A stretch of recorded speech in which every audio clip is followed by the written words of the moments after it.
Check, mic check. Check, mic check. Mic check, mic check. Check, mic check. Mic check, mic check. Okay, so the Twitch stream seems okay.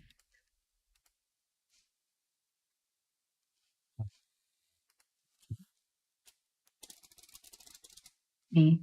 Said hello, chat.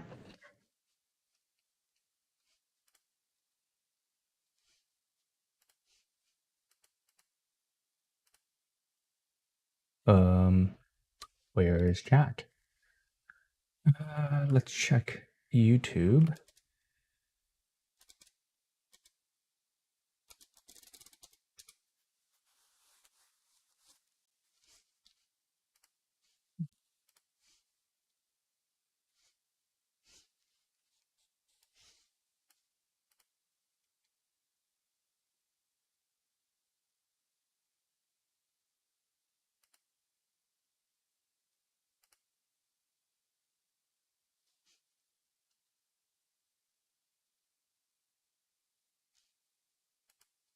Oh, uh, uh,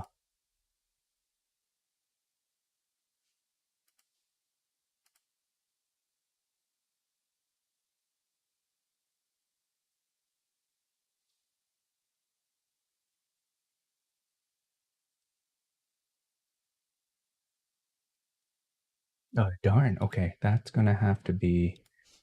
All right, let me do that. Let me talk through that. Let me first make sure the stream is working.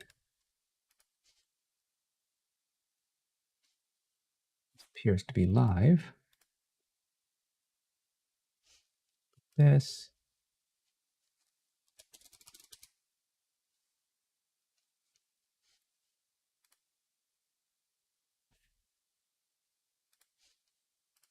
James Cow. Said hello.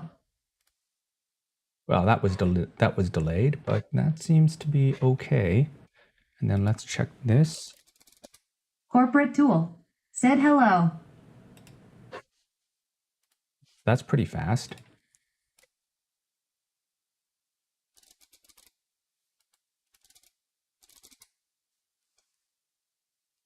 James Cow. Said welcome. All right, so that works.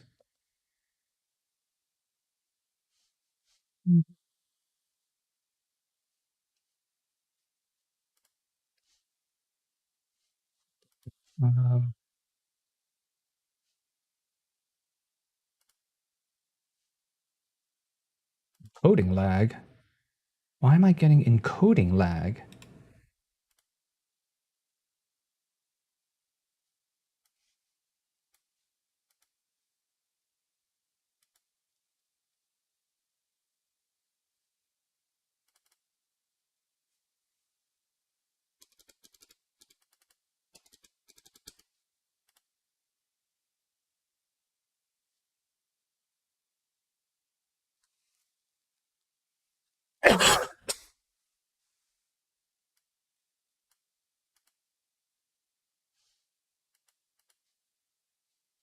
I'm Rod. Dicky Musson has invaded the chat. Dicky Musson. Said DJ Decky what?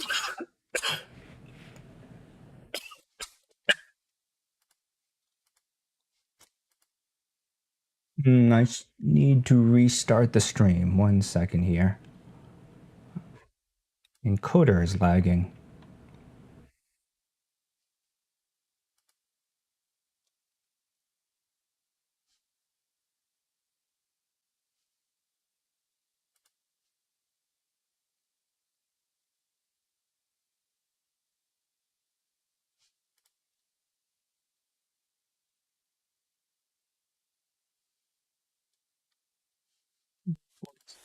Okay.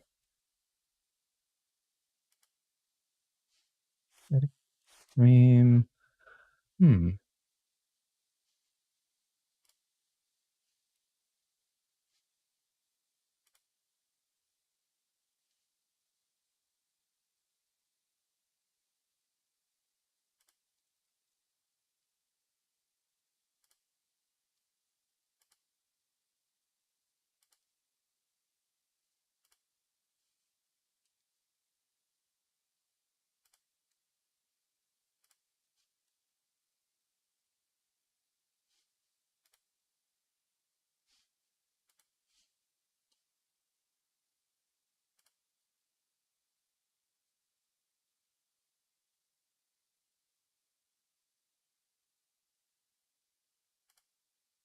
Okay, that seems to be better.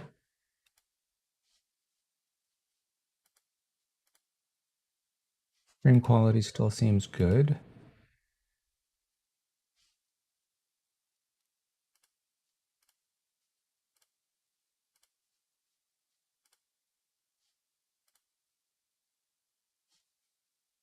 What I'm trying today is streaming 1080p to Twitch while simultaneously streaming 4K to YouTube. So a 6K stream to Twitch and a 20K stream to YouTube with different and also with a different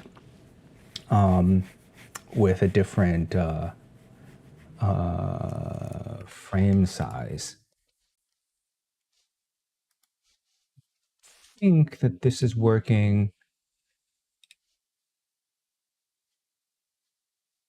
okay now.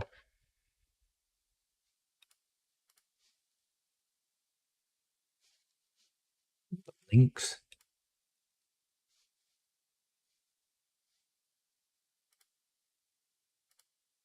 Yeah, no.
I'm gonna have to do some tractor settings.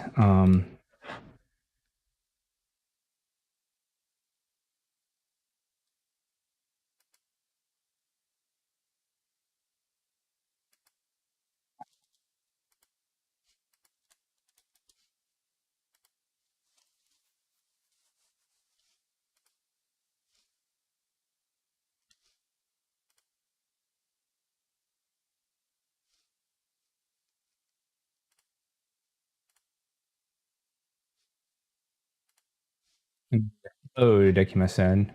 Surprised to see you tuning in a little bit early on the East Coast. It's not quite 5 yet. All right, so I've been looking at old Denon gear. I just got curious that there's so many CDJ 2000s and 2000 Nexuses that are kind of still in use, and you can buy them on eBay and stuff. That I was wondering, what's the state of similarly vintaged Denon gear? And so, since the CDJ 2000 is from 2007, and the Nexus, not the Nexus 2, but the 2000 Nexus 1 that has only 3 hot cues, is from 2009. Denon had CDJ releases at the same time in 2007, 2009. And in each of those years, Denon released 2 CDJs each year. In 2007, they released the 2700 and the 3700. The 2700 was a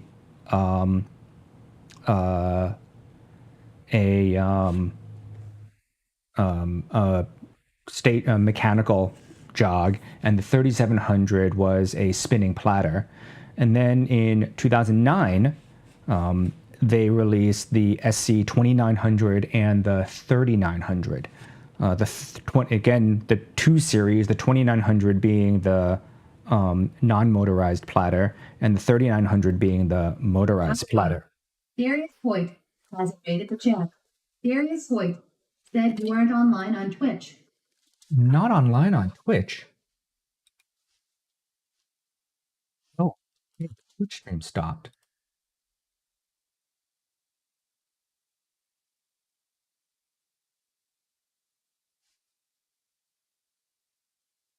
Hoyt said interesting. These are old as hell LMAO.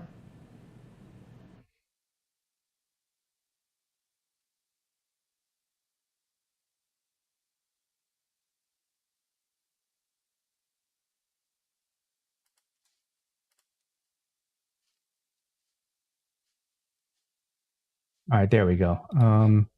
I see. Thank you for letting me know. So anyway,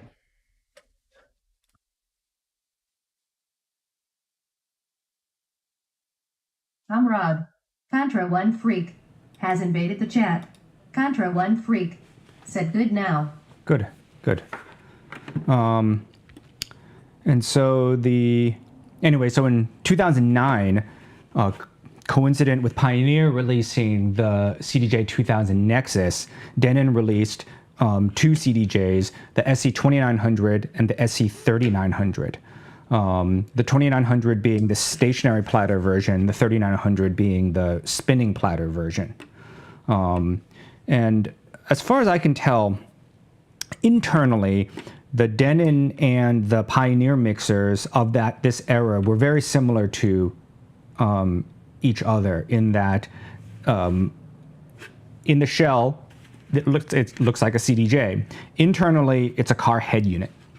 Denon, just like Pioneer, also produced car head units, and the CPUs and the different, like the CD reader technology, the USB reader technology, all of this is all the same chips and hardware that they used for their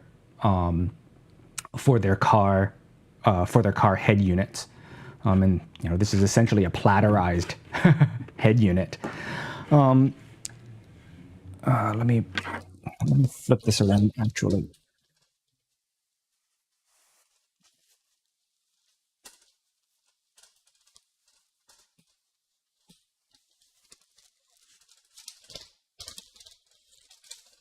And so the 37 and the 3900 are much more different from each other compared to the comparable Pioneer versions. You can find a lot more 3700s available on eBay, but it wasn't hard to find this 3900 from Guitar Center. And for spinning platters, they are relatively affordable. This guy here from Guitar Center was $339 plus $12 shipping. And most 3700 go for about the same price, maybe like $30 less or something. But they are pretty different. The 3700, interestingly enough, has a built-in effects unit built in the CDJ itself. So you can apply like echo, flanger, 4 effects in the CDJ itself. The 3900 does away with the built-in, with the CDJ side effects. And the big difference in the 3900 is the 3900 has a slightly redesigned platter, supposedly, designed to better mimic the SL1200, the Technics platter. And they also redesigned some of the controls here so that you can more easily get access to your to control your songs and the hot cues. And this is a much more like modern CDJ layout All right, it has all the buttons that you would associate with a modern CDJ, and more importantly, it doesn't have the buttons that the features in the 3700 that modern CDJs don't have, like the built-in effects. So I picked this up, and reasonably clean for being 2009, right? So this thing is like 13 years old. This spins okay. You might not be able to tell, but the platter is bizarrely warped. Or not the platter, but the this fake vinyl thing, and I'll lift this up in a bit, is bizarrely warped. It's bowed up here and here. That's a little crunchy. This might need a little cleaning, but it's still smooth. But then the weirdest thing is there is a slip mat. There's a slip mat down there, but it's not very slippery. This is a bit crunchy. That's a lot of friction. Now it seems to be loosening up, but this like warped vinyl is pretty weird. So let me hook this up and see what it can do. When I say see what it can do, what I really mean is see what it can do with DVS.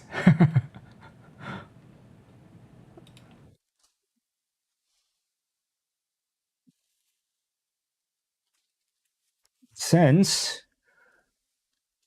this is what I'm going to be using for Friday's set for Annie Clover Omakase, I have the S8 set up, and so I am in tractor mode today.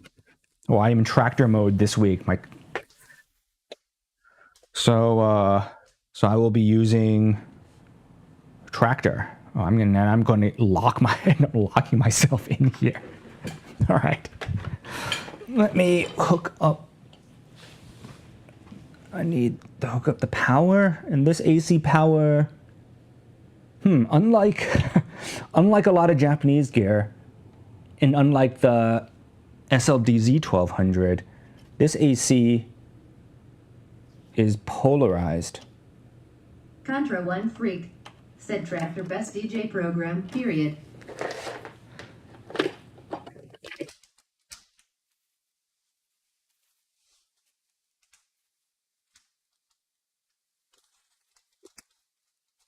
I think they all have their pros and cons.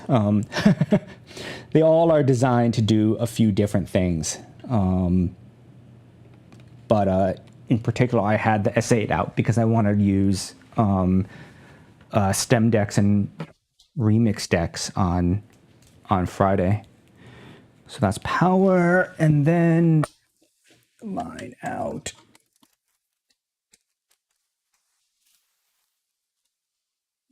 This into deck C. And this is a line level output. Okay. You know what? Actually, it's okay. I was thinking of switching to a different chair. That's just a stool. That would be a little bit less.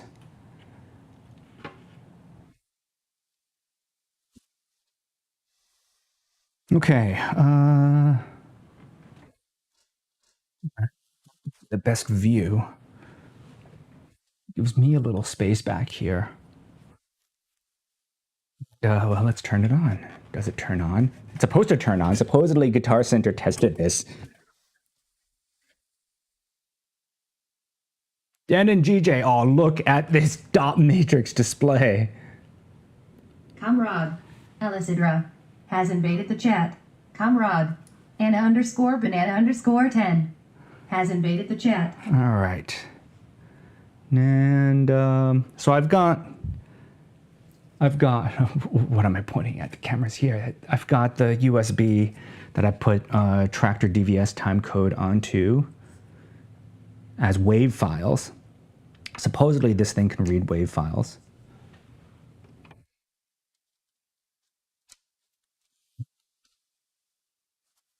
USB. Let's see if it can read the bare WAV files.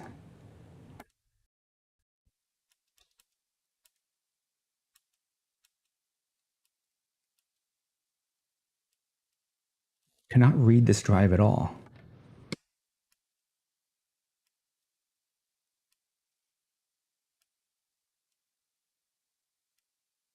Well, that's mysterious. It cannot read this drive at all.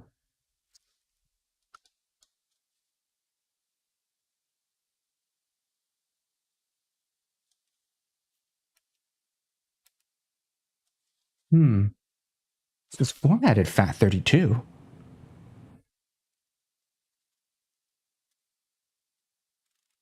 That's mysterious. All right, it's not going to be exciting for me to hack at file system format. I have tractor timecode burned to a CD. Let me go grab that.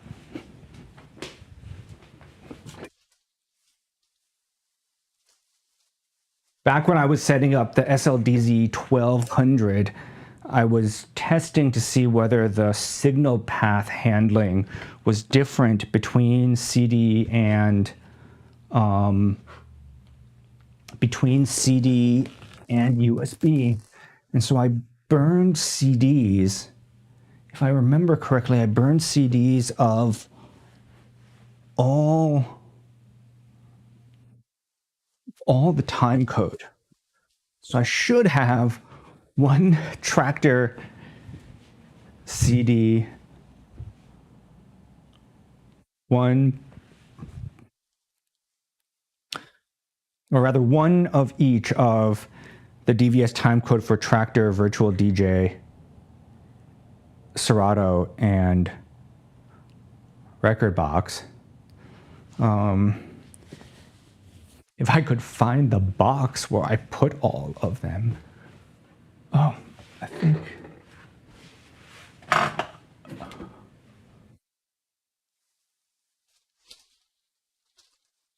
Oof.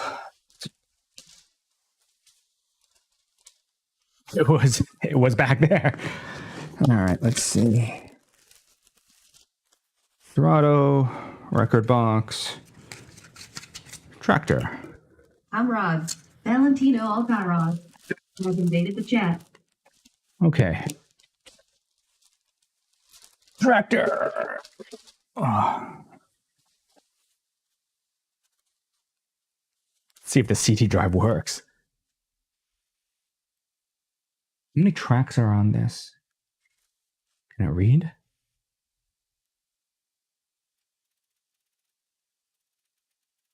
Yes. I'm Rod. W_general has invaded the chat. W_general said, what was that? All right. So that is the tractor timecode CD. This thing is loud.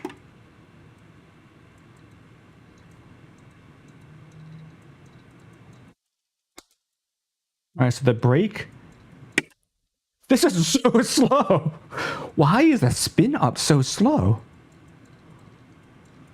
Oh, I see. Start time is set kind of slow. All right, so let's start time fast. Stop time fast. All right. Okay. Man, that CD drive is so loud. The platter, however, makes hardly any sound.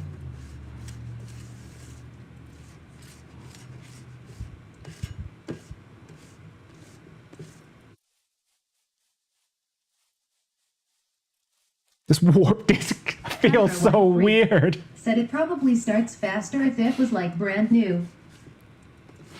The platter feels in pretty good shape, and these direct drive systems are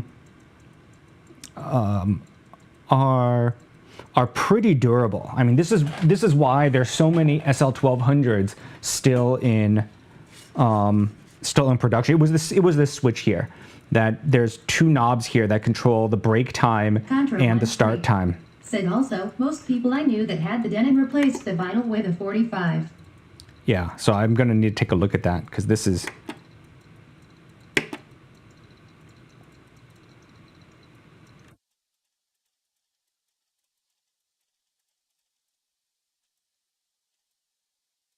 Wow, slow stop time is real slow. It still wants to... There we go. All right, anyway, so let's go...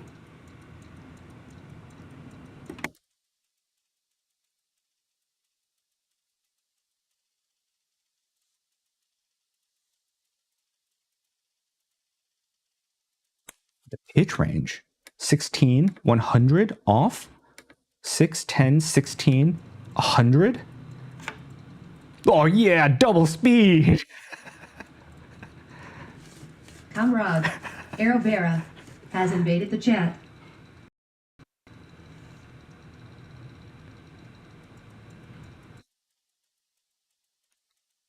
Okay, I see. It's got the LED here, so the dots are not totally pointless.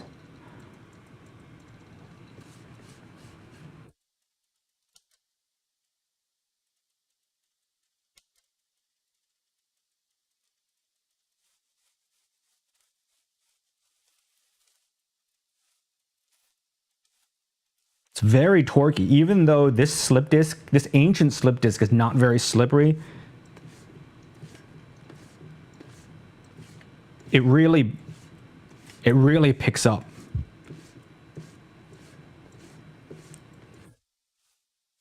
This is in stark comparison to the SLDZ 1200. The SLDZ 1200, its mechanical design has a very small slip area, so... All right, before I mess around with this...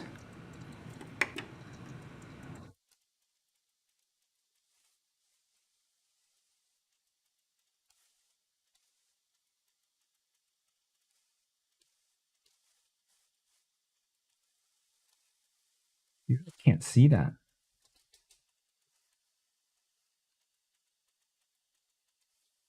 Oh yeah, you can. Right, so here's the, this is the, I'm in channel C. So I'm getting signal, no signal, signal, no signal. So it is putting out signal. I just got to,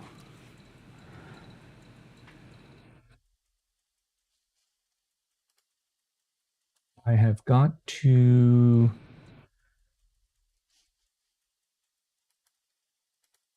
set up tractor.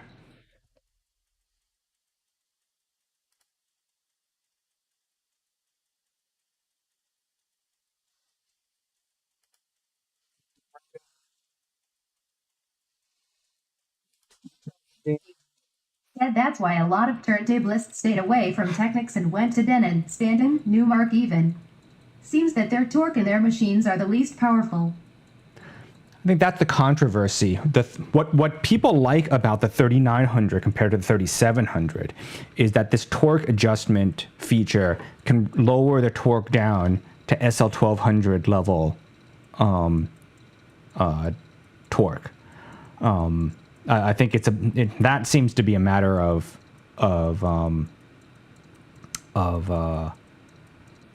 preference.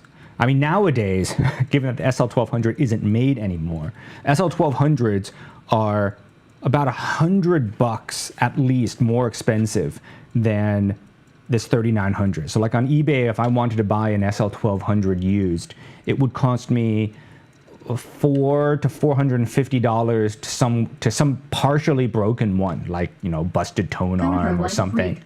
And then made again, SL1200 MK7. Yeah, but the MK7 is not the same class of machine, right? This thing is that thing is kind of different, and it's very, very, very expensive.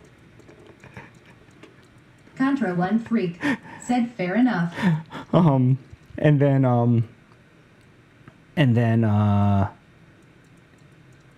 Yeah, but I mean, a good quality used SL1200 that's like ready to use condition probably is in the like the $500 to $600 range. I mean, obviously, it's not exactly comparable because that's a full size. This thing's not full size. Said nope, 750 plus now. 750 plus, yeah. So good quality ones that are in good, ready to use conditions. Yes, they're pretty expensive. Ones that require a bit of fixing, and I mean, I would consider this 3900 kind of in a bit of fixing. Like this disc is not in usable condition. Needs a little work. So anyway, what am I doing? I am. I'm setting up the audio. That's right. And I need to give you guys a way to hear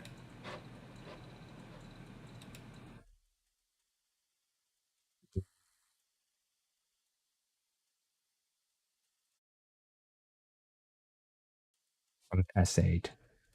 And I need a way to hear the sound coming back from the S8 also. That was sound. You guys can't hear that.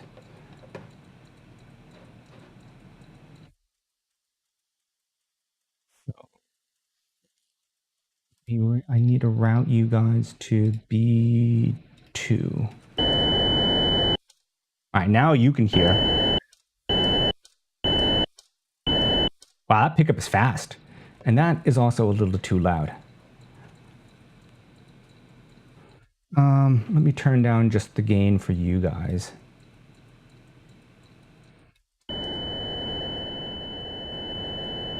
So it isn't so incredibly loud.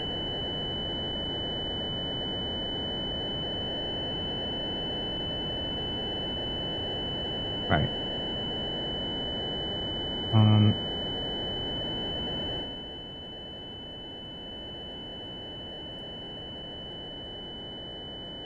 Let's get the mix.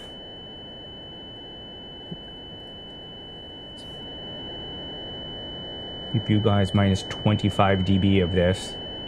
That'll give us about 15 dB for me to talk over.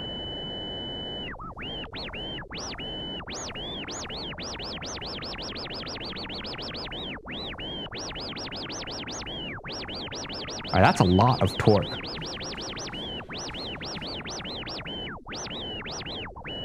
Oh, the wavy disc is weird. I'm just curious now. Torque adjust. Where is the shift button?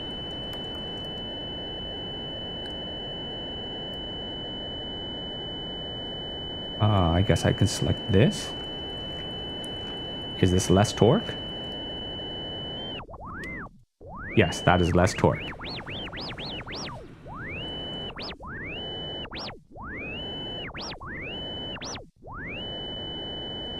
And then lowest torque setting is supposed to be like an SL1200, but with this extra frictiony disc, it's not comparable.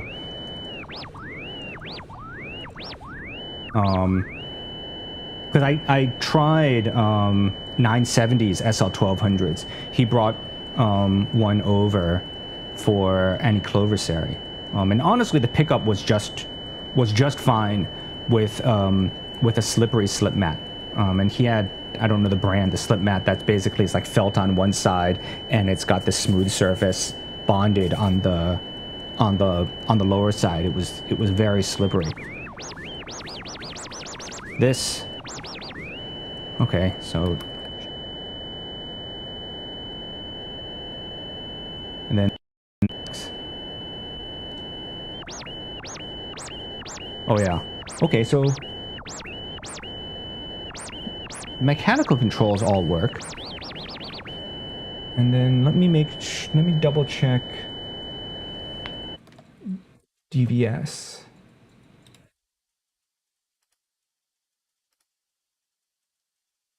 Getting anything here?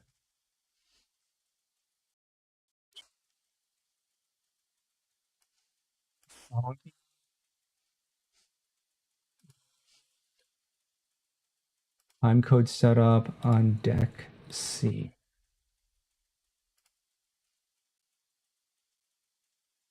I do like how Tractor just figures out when it needs to calibrate and just does it all by itself. Okay. Why are we not playing? Because are we at the end of the song? There we go.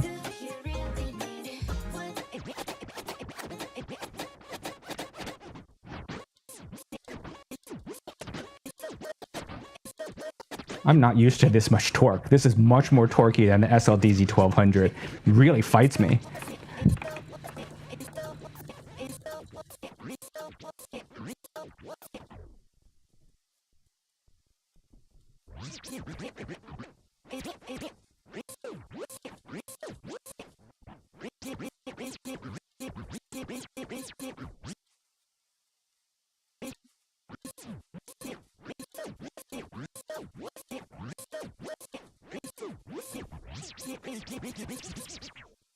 Interesting. Let's see. So torque adjust, turn it down by 2 notches.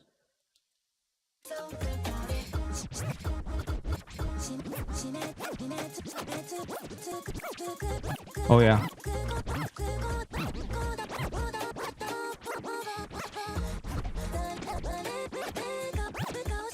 I see, yeah. So this is less torque.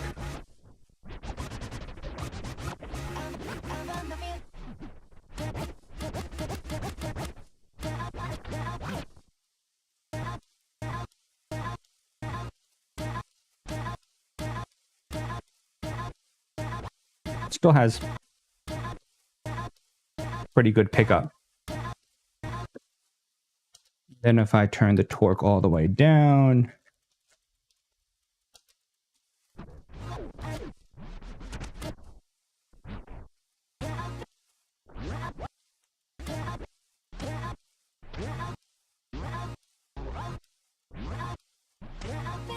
yeah, so then it's this frictiony, the amount of friction on the slip disc is gigantic.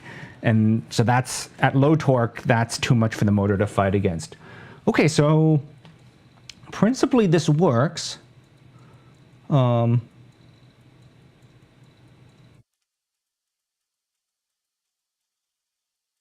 I need to figure out the USB situation, and maybe I have to use their weird old software. So another thing with these old Denon CDJs is Denon took a while to decide what they wanted to do for software. And in addition to the current Engine DJ software, there were 2 previous software tools used by Denon CDJs. There was one that was used by the 3700s and older, Music Manager, and then from the 3900s until the Prime series, there's different software. And so the current Engine DJ software, supposedly, according to Denon's site, will not export USBs that this player will recognize. I need to install this older software, which is still available on their site. I mean, I suppose if you're on Mac, your days are numbered. But on Windows, in theory, it should run fine. All right, let me eject this disk. It's just making too much noise. I mean, I've got noise reduction, so you probably can't hear it, but...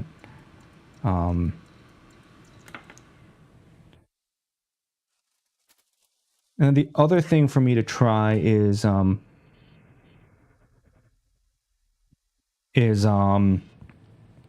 theory, USB MIDI mode.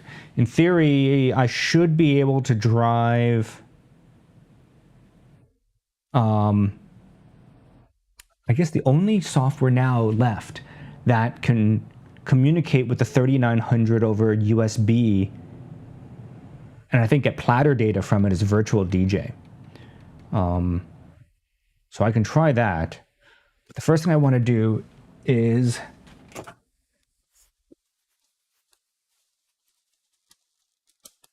take a look at this platter system. This is the real reason I was interested in getting this, is to understand the platter system, because my understanding is that this platter system should be comparable to the platter system of current generation mechanical jogs, like in the the current M series Denon and the Rain 1.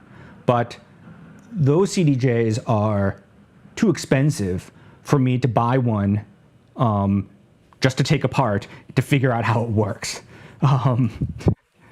For $300, I can take this apart. Maybe if I want to keep it, I'll sell one of the SLDZ 1200s. If I don't want to keep it, I'm pretty sure I can resell it. And it's not like, you know, a grand or two to figure out this mechanism.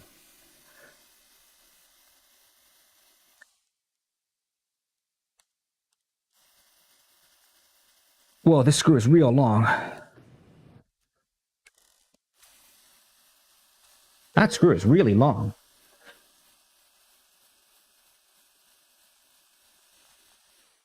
So we got two long screws here.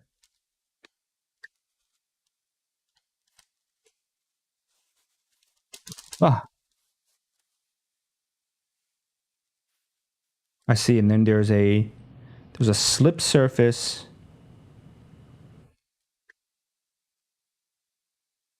Oh, this must be a Hall sensor.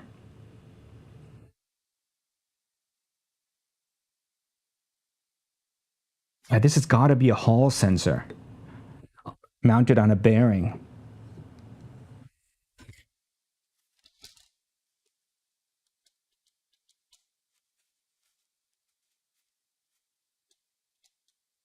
I'm gonna have to read the SL1200 service manual, but actually, it doesn't seem like there's any reason.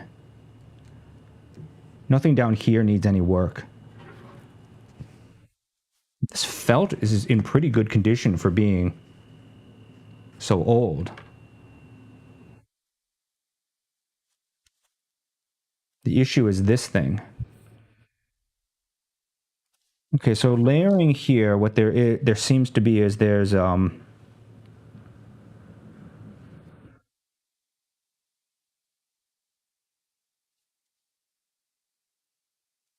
right, so there's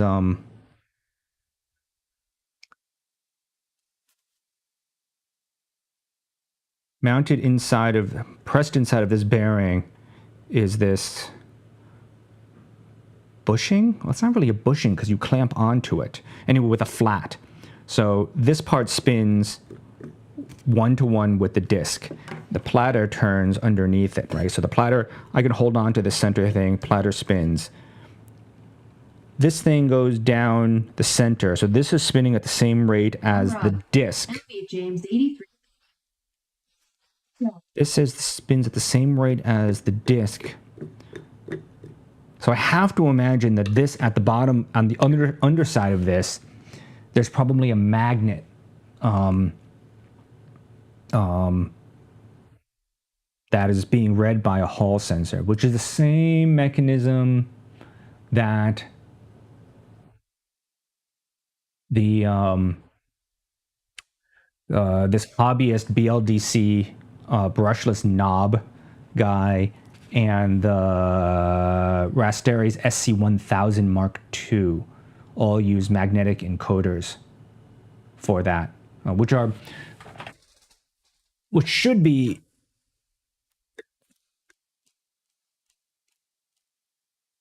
much more solid state than the optical encoder that the SLDZ 1200 uses. And that is the mechanism I was thinking of, trying to make a really micro-sized portable spinning disc platter controller out of old hard drives. But I need to ramp up to the level of knowledge to do that.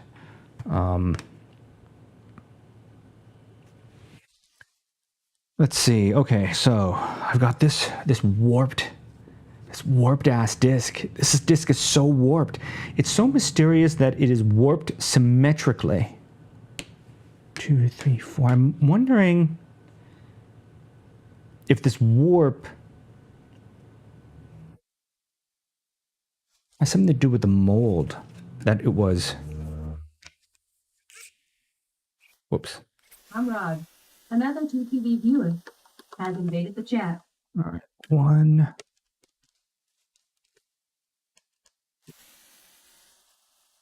2,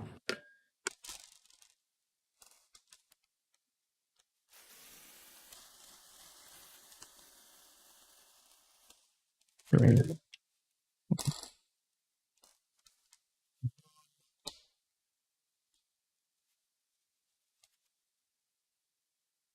Okay, good. Actually, this is pretty simplistic then. All this is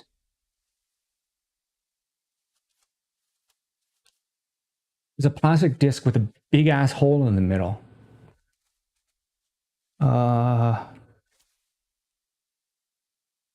Easily cut this on the laser cutter.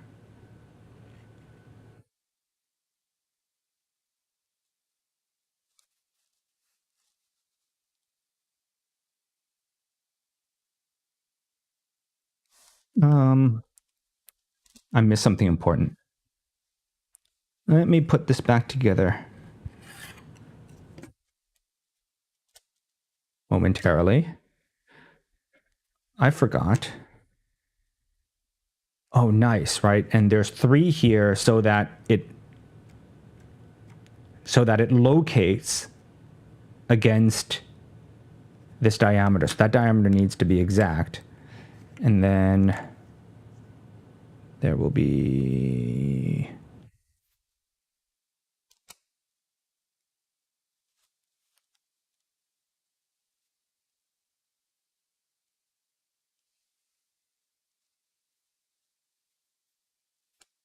going to put 1 screw here.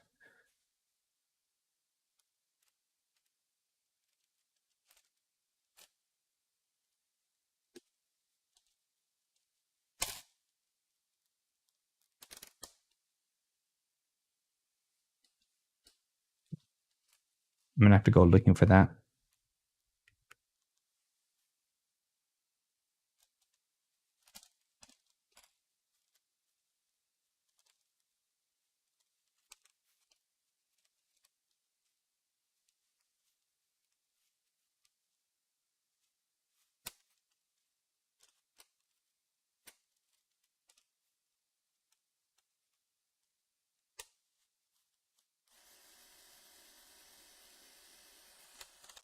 Did not get the hole.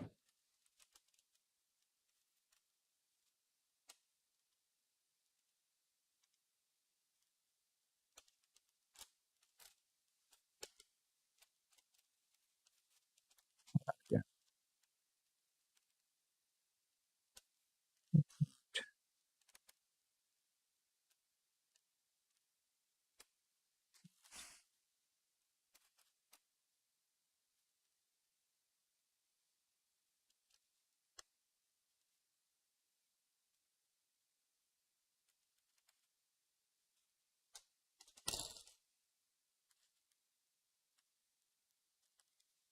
Screw ready.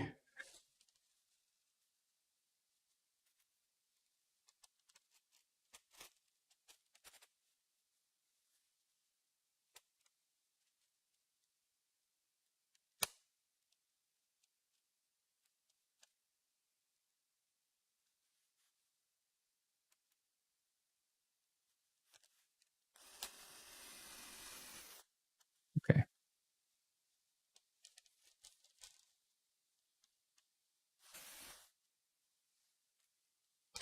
What I want to do, take a picture of this.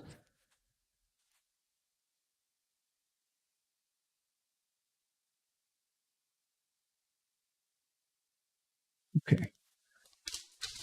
Now I got to find the screw that I dropped. It's the screw that I dropped.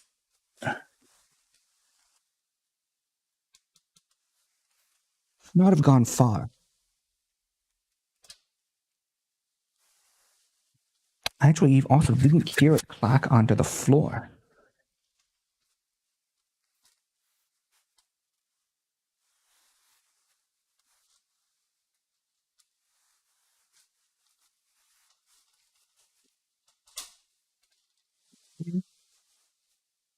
screw go?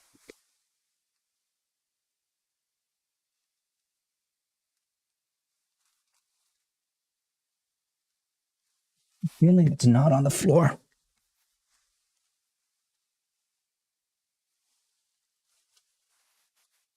Feeling it fell.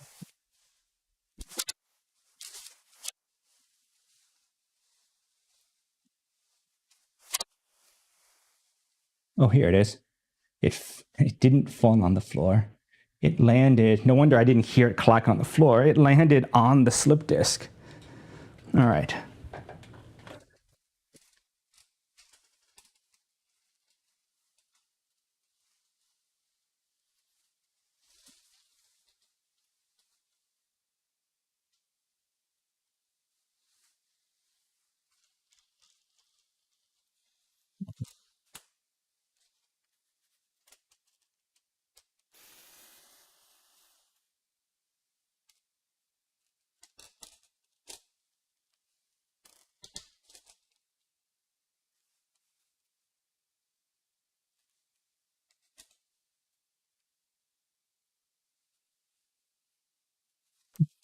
I gotta measure this.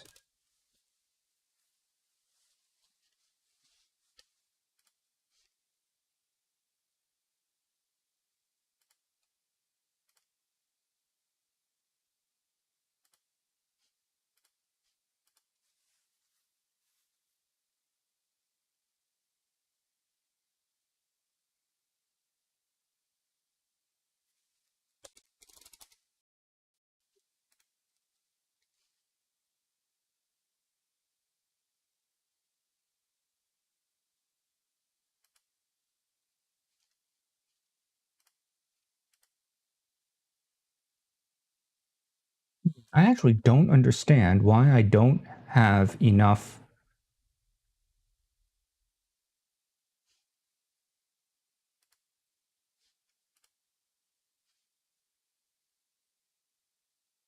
Plenty of GPU power for me to not be dropping frames like this.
Still not good. I'll have to come back later for some more performance.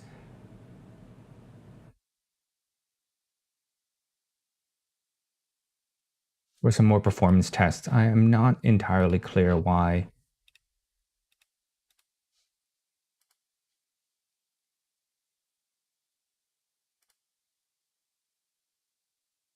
Oh, color grading is not the problem. I don't know what the problem is. But fortunately, the difference between 30 frames per second and 28 frames per second hopefully is not overly disturbing.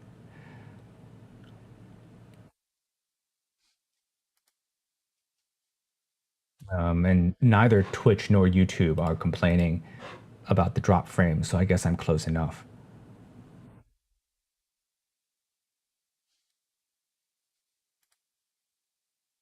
All right.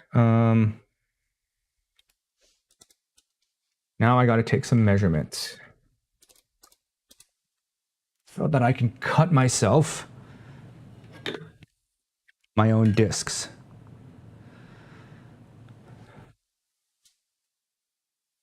For that, I need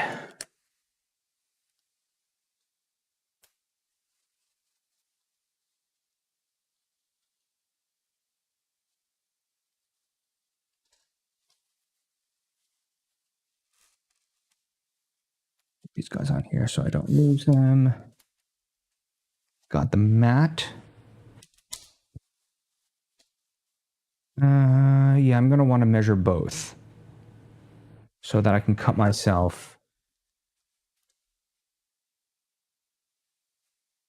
Also cut myself a mat.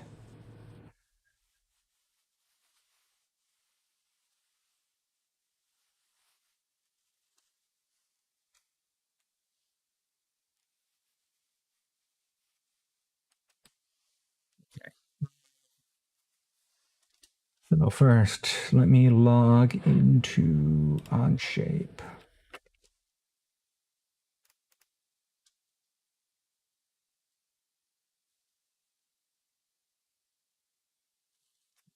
New project. This will be,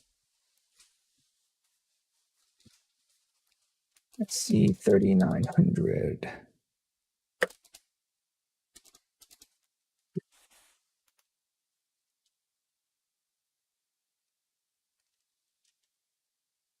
All right. Let's make a new sketch. And use the inner ring.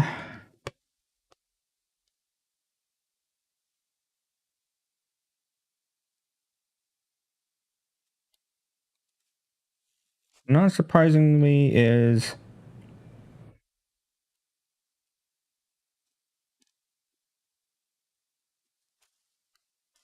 exact to the millimeter boundary in metric.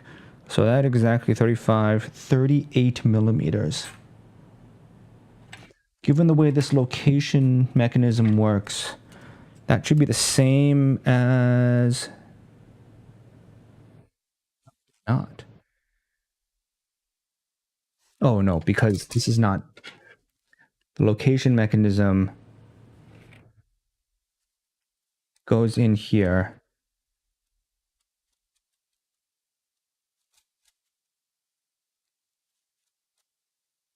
Then slides down for centering. Okay, so that is 38 millimeters in the middle.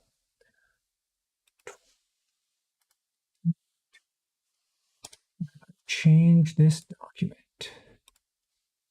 to be in millimeters.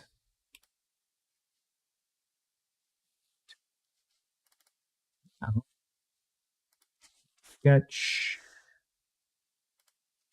38 millimeters. Okay. And the outer dimensions,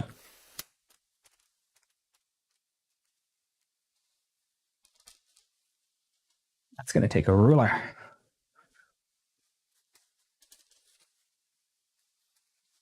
Should be possible to make more of these also.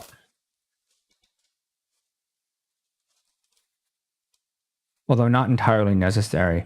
I'd have to resin print those.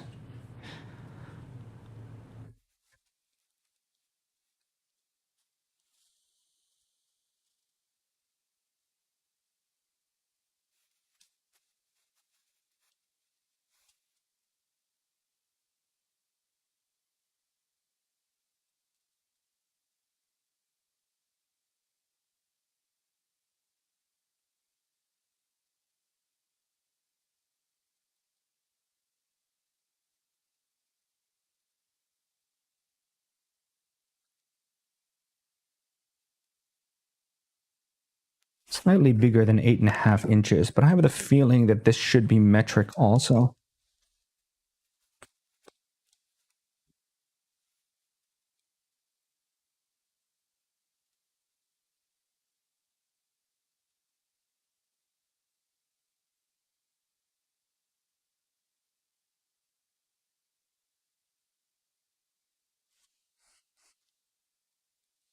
$200 and 15, 16, 17.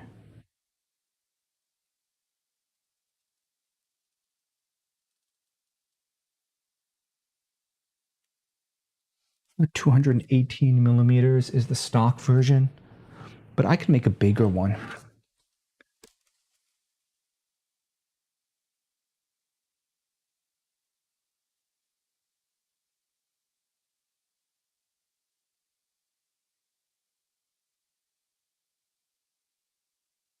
Yeah, actually, there's no reason to make it. This disc is smaller. Comrade, Commander Root has invaded the chat. This disc is smaller than the platter. So I should.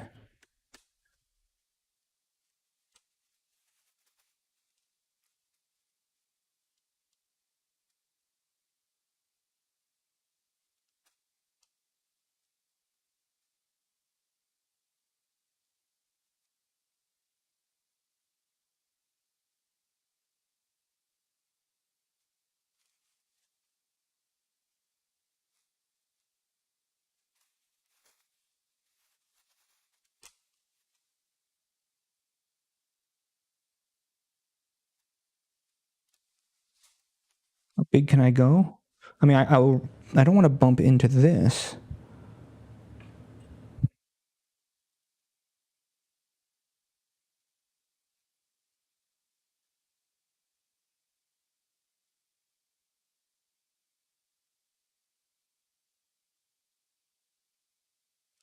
I think 240 millimeters should be doable.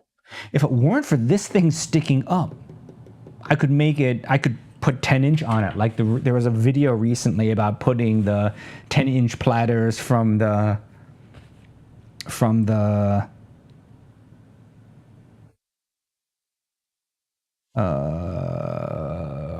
the 6000 M's onto the Rain 1. But then I'll ram into this guy here. So it looks like maybe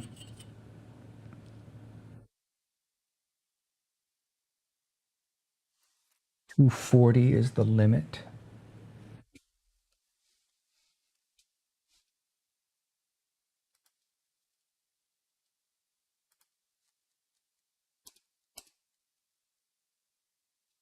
I'll go 238.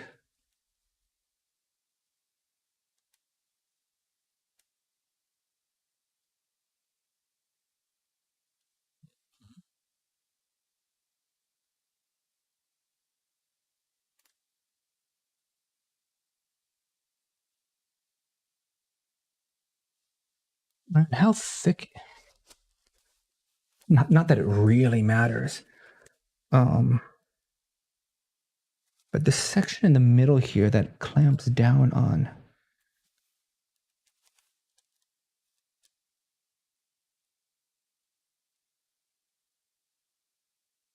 It's going to have a minimum thickness.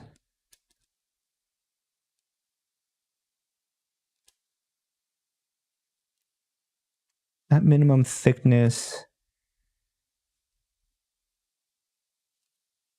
is going to be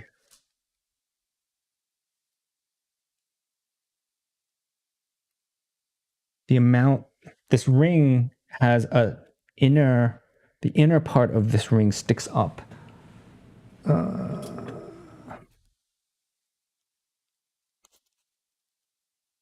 Sticks up by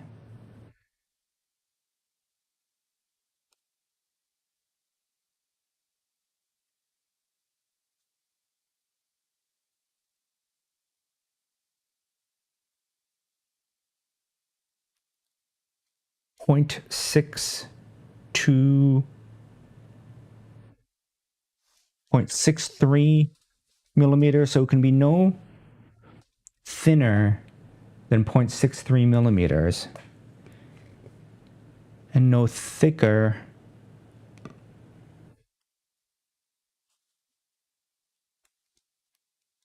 measure the thickness of this thing. I don't have the right. Oh, wait. There we go.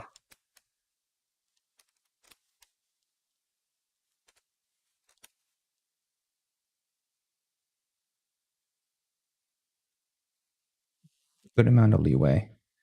And this thing is now 1.8 millimeters. 1.84 millimeters. So it's got to be between 0.63 and 1.8.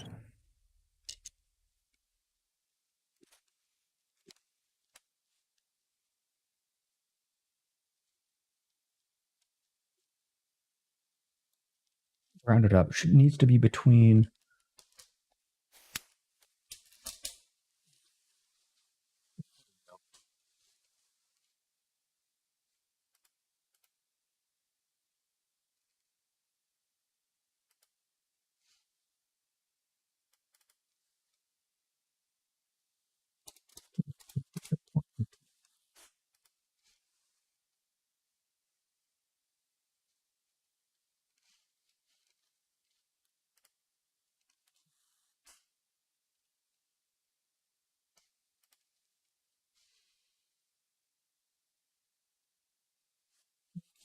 Text note and annotation. On shape, text annotation.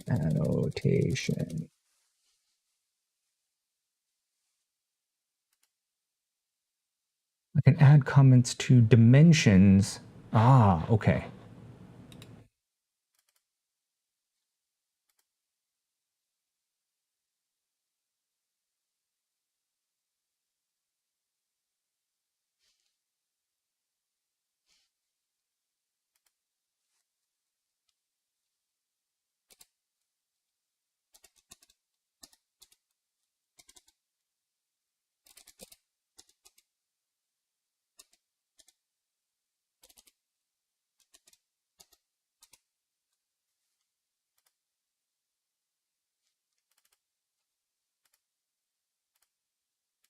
Oh yeah, okay. So that is allowed, if a little weird.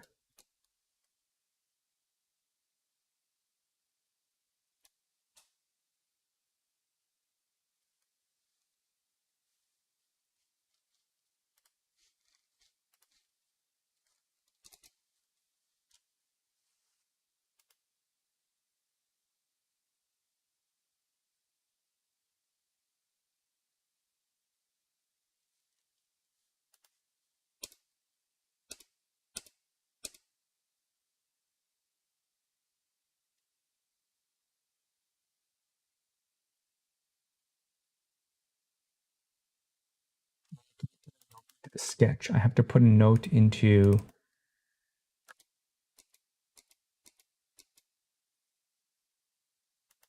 drawing.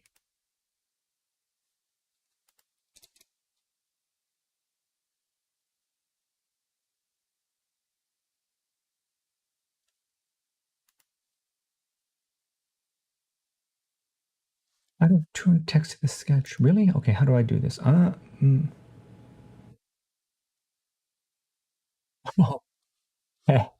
okay.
I needs to be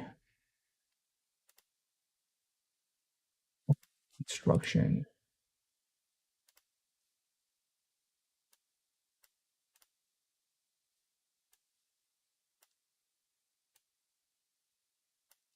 Make this smaller.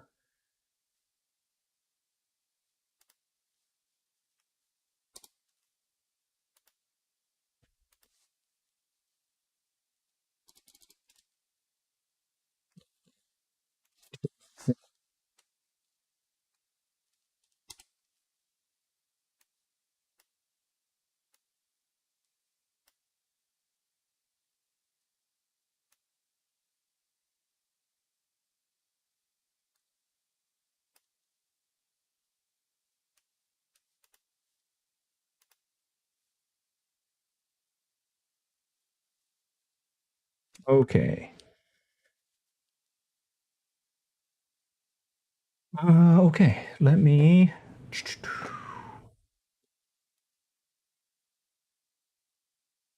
Any reason I shouldn't cut one right now? I just need to decide what material to cut it out of. Oh, yeah. Okay. Between 0.65 and 1.8 millimeters. Let me double check the thickness of the acrylic that I have. So the thinnest I got, 0.8. So the thinnest acrylic I have will work.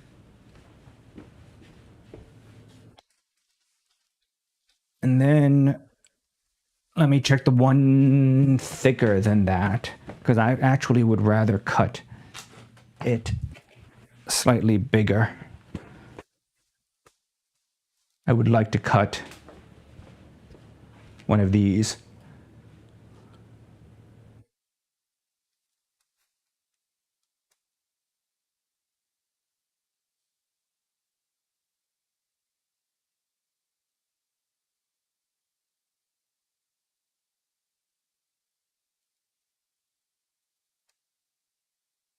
I think this is the same thickness as the interior diameter, so I think this is okay.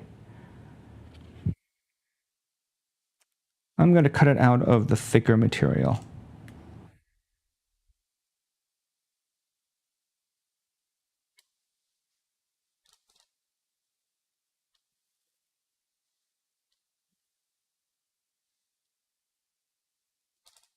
Actually, this is not a good test, right? The hole's not big enough. So yeah, it seems to go on now. But if it were lower, I think it would, yeah, it will ram into the screen. So it cannot be quite this big, right? Because this guy is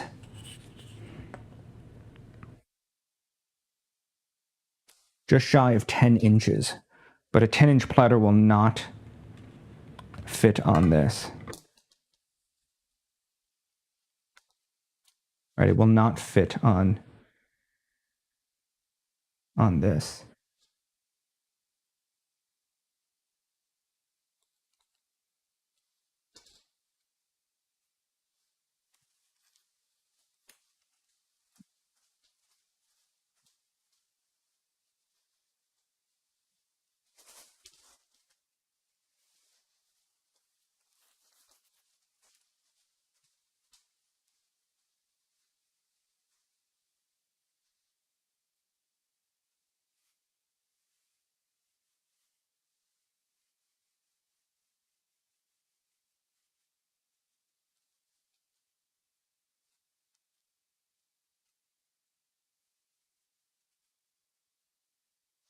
Kind of want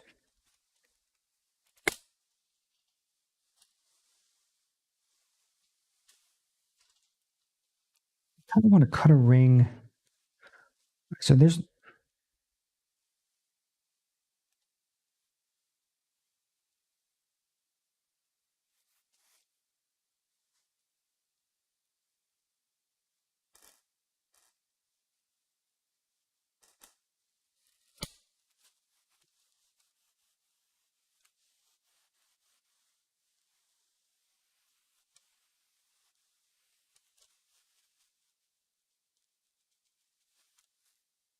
let me clean the surface up a bit.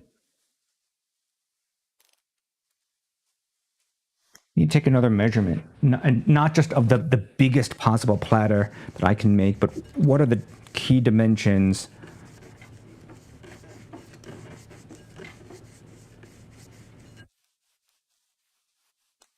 I'm Rod. XYFM has invaded the chat. I need to measure the key dimensions of this platter.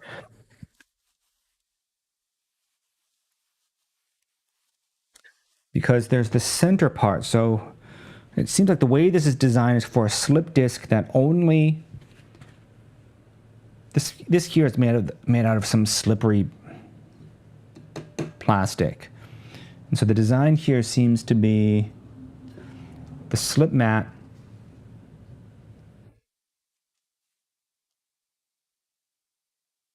sits on just the slippery plastic part, which isn't all that slippery.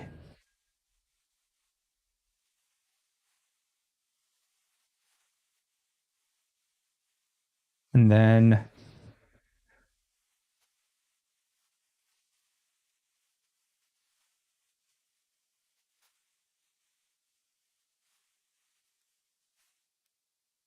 the disc rides on top of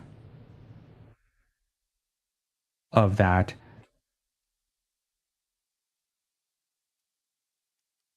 And then with these screws, I guess you can control the amount of tension that's pushing down the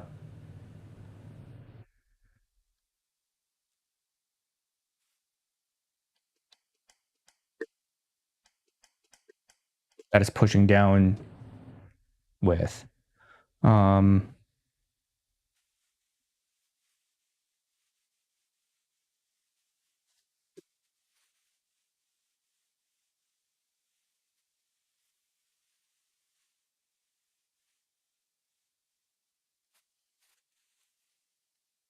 want to take a measurement of this in case I want to do other materials.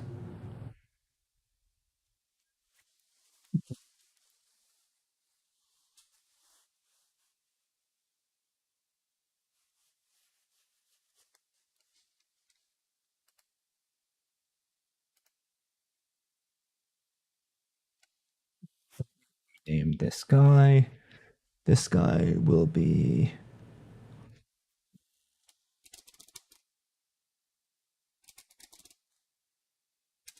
the vinyl disc. Let me duplicate that. This is going to be slip mat.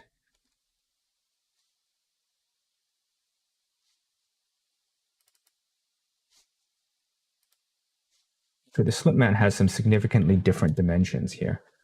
The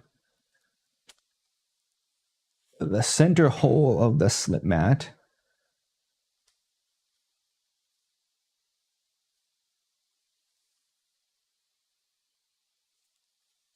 is also a different dimension. So the center hole of this guy is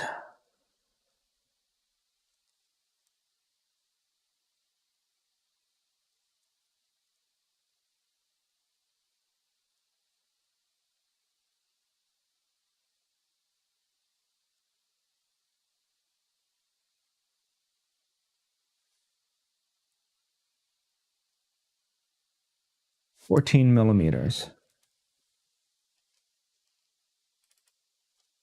14 millimeters. Outer dimensions.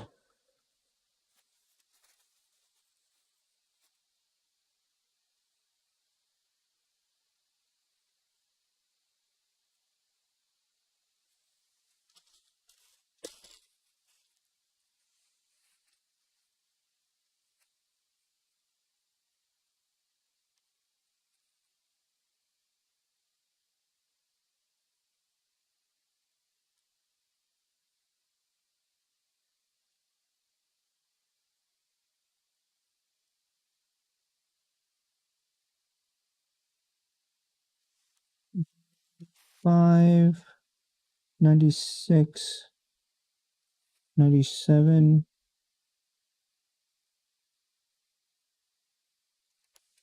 7 millimeters.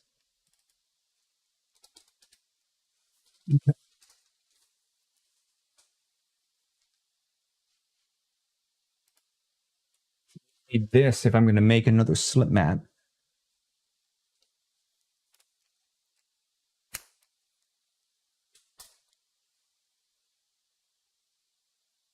Right, or I could cut something out of like silicone parchment paper to try for something that's multi-layered.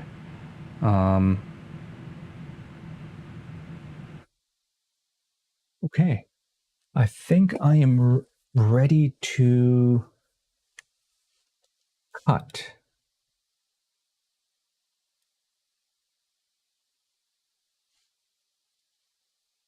So let me export an SVG of this.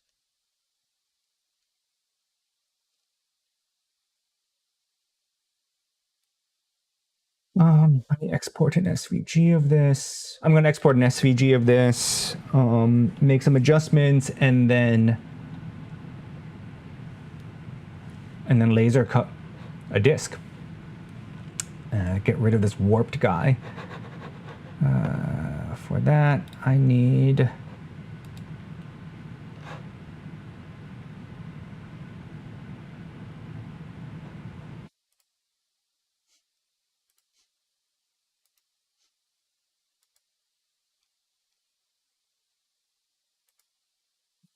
photo.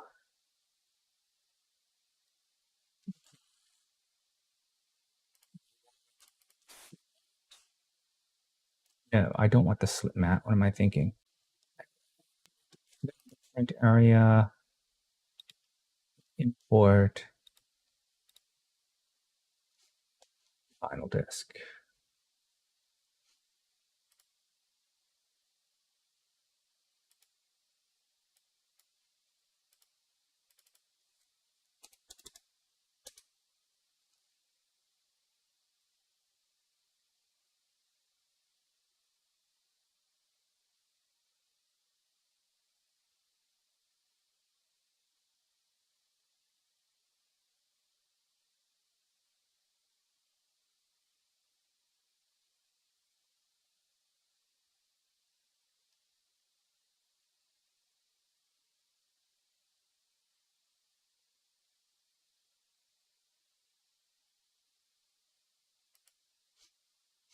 Okay.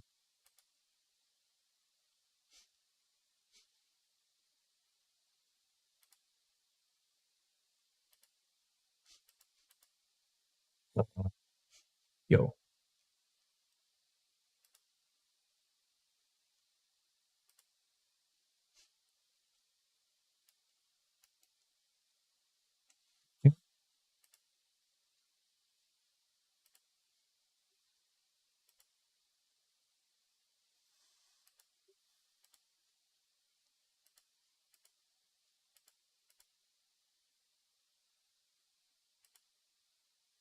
Why do I have no slice preview? Why is there?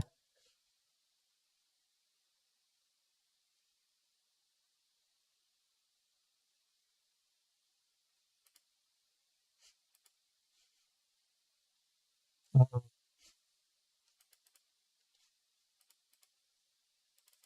going on here? 0.05.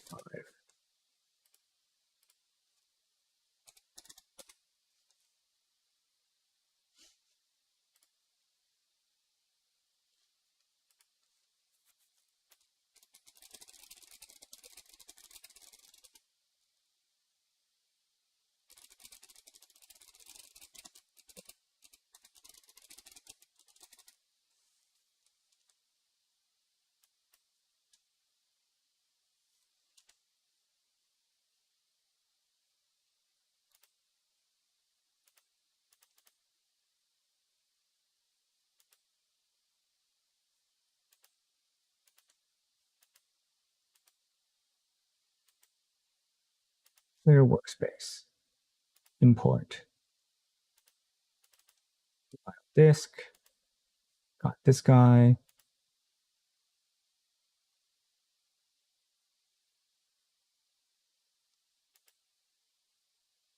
Understand.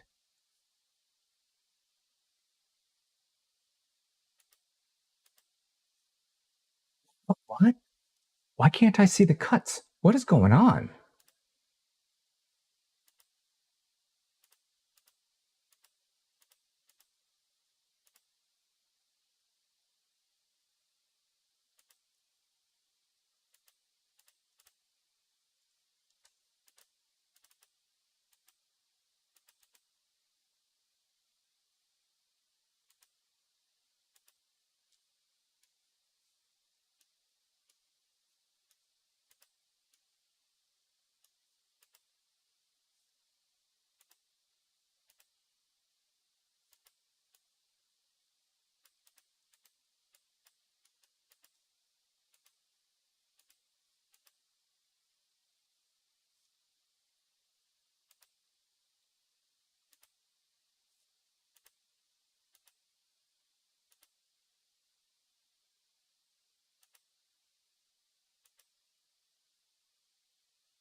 Hi, Izzy Beth has invaded the chat. Rod. Alexis the Nexus has invaded the chat. Okay, download the SVG. Now let's open this up in Inkscape to see if this model will be cuttable. So pictures. So this will be SC3900 disk.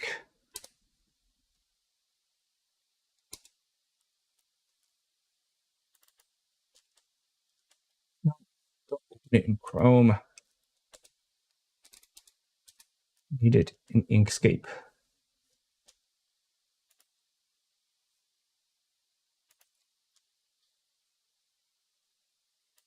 There's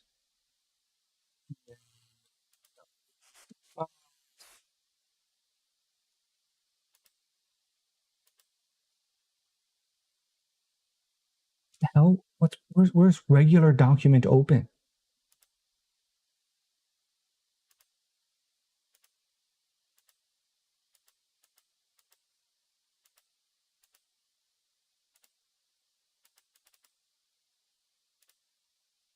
No, I don't want to open a recent file.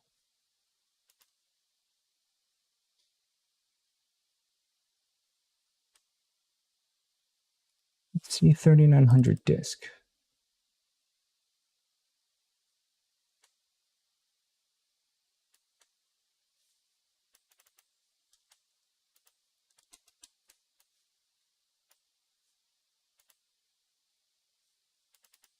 So this guy, empty. Why?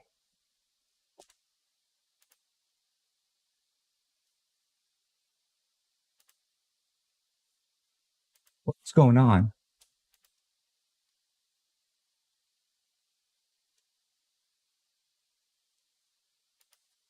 This is the disk.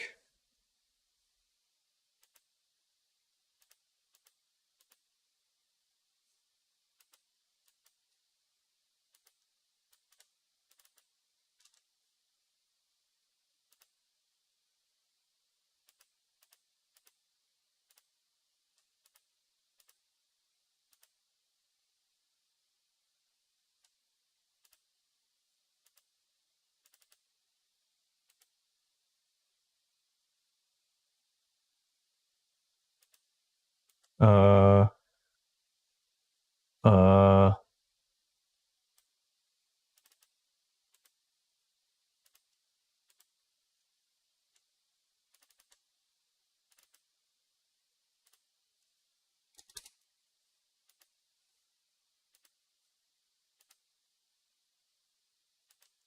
that. Import.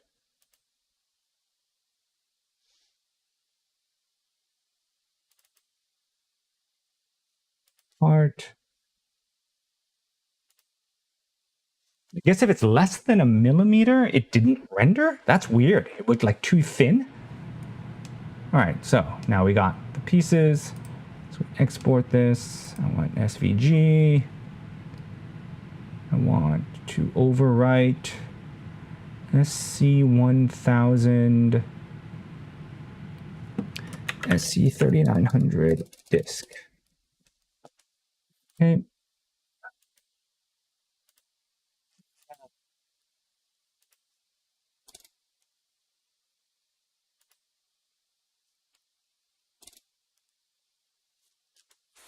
Weird location.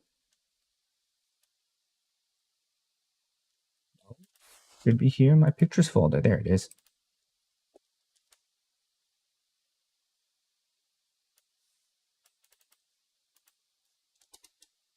It is. Stroke. No fill.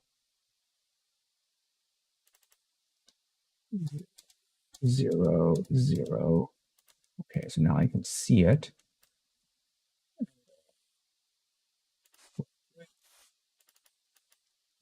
Thin 0.1 millimeters. Okay, then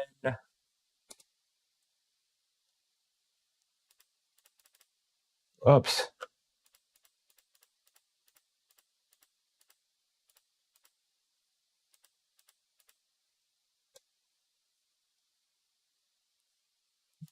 make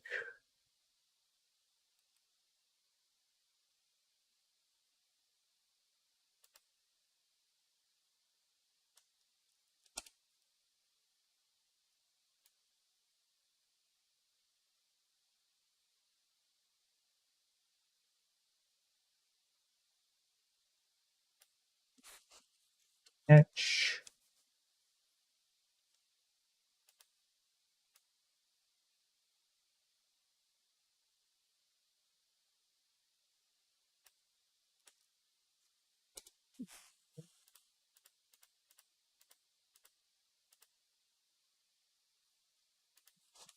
Find what I want it to be.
Shorten that down and then stroke style.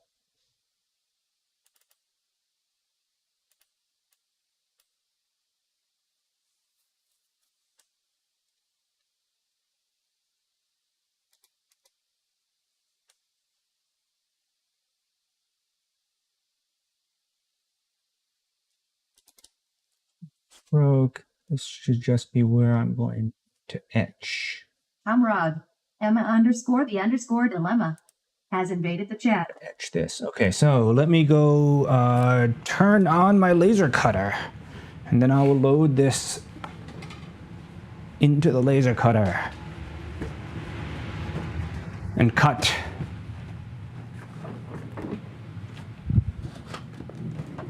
Oh.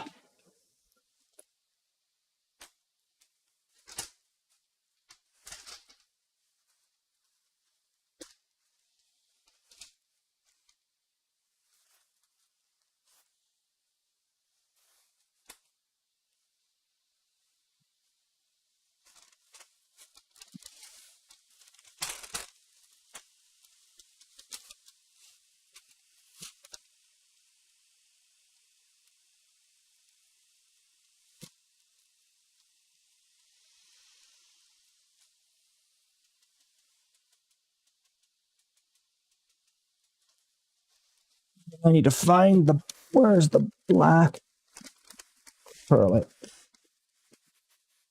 Here it is. All right.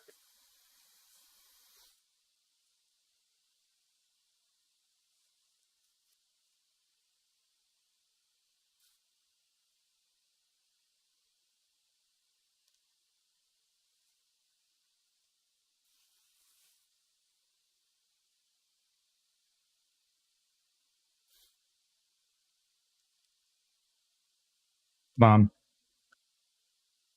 I'm doing off screen here is my laser cutter is doing, there we go, calibration startup. Let me put a piece of stock into the laser cutter. And let's go set up this cut job. All right, so this VG should be good. Oh, you know what? I am going to also make that a different color.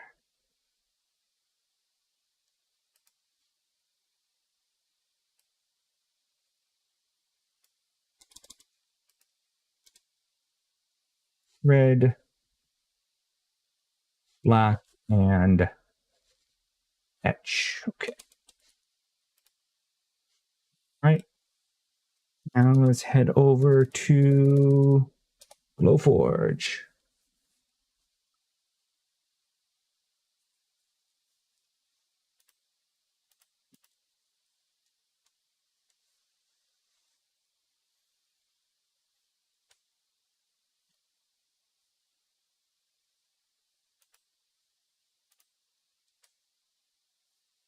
Designs.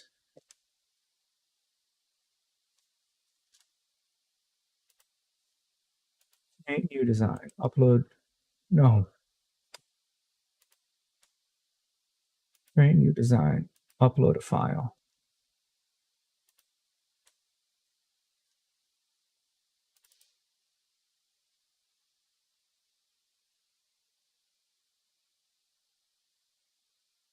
Okay.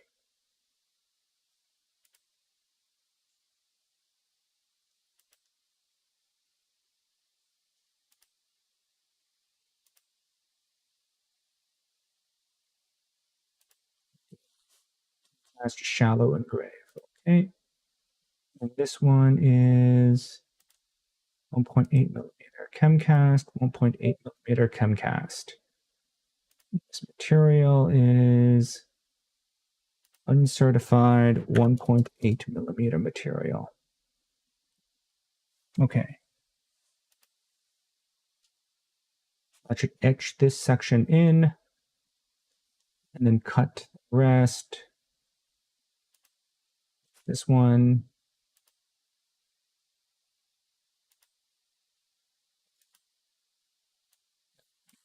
The engrave, then the inside, and then the outside.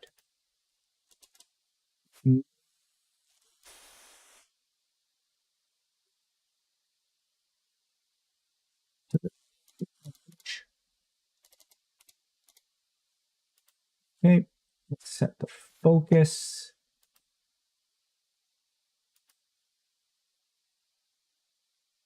Here.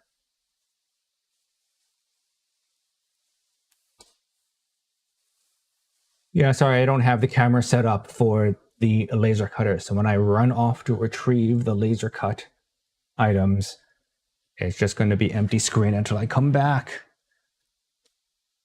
This platter is in good condition. It runs very smooth. USB drive.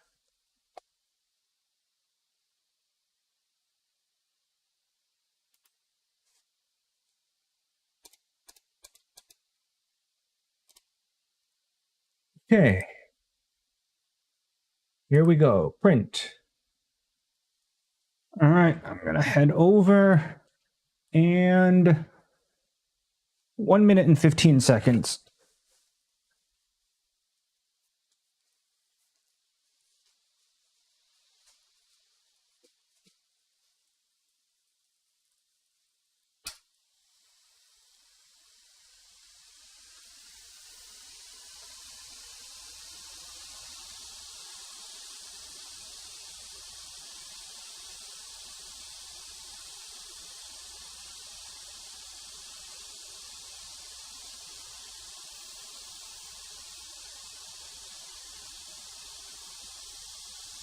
I hope I pulled the right stock.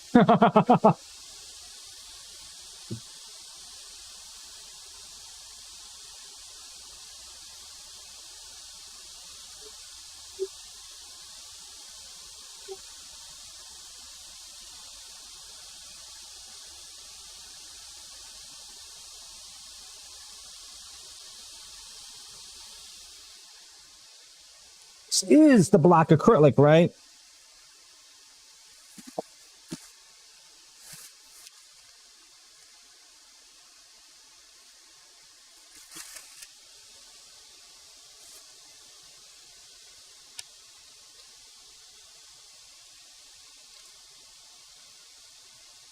It should be.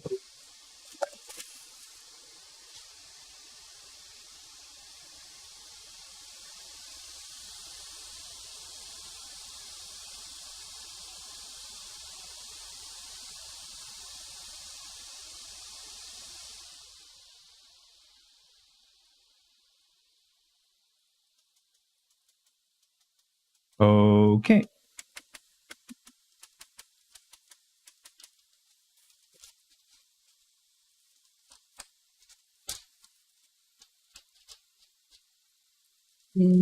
And yes, okay, so this is the right material. Let's go.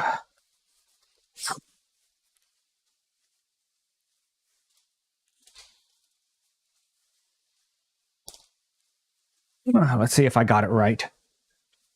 So let me get the... Particularly, I'm wondering whether I got the... I think I did get the etch power correct.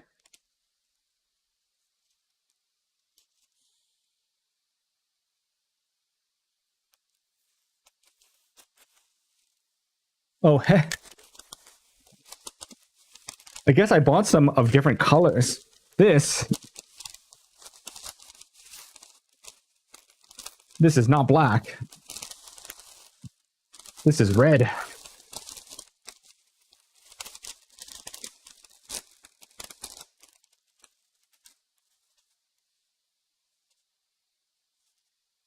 Which is fine. Wait, actually, is it red or is it clear?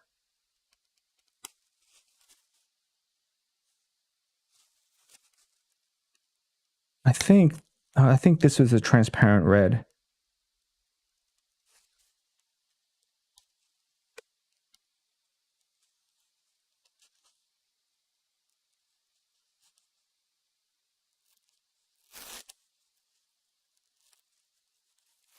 Yes, it is.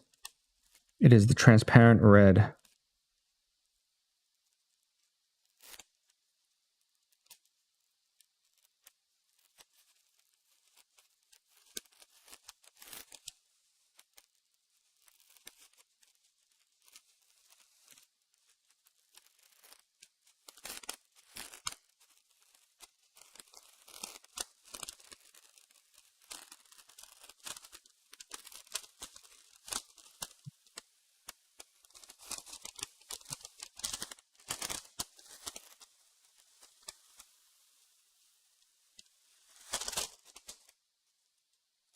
Not bad.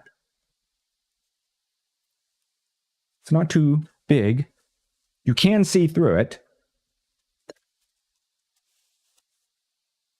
The line is very visible. Okay, so let's see if this works. Let me throw this away. Oh.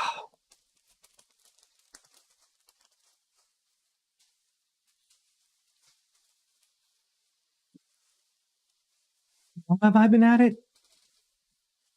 Oh, just an hour and 40 minutes? Okay, that's not too bad.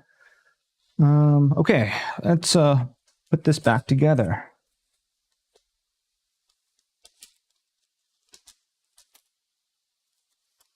Slip mat back on here.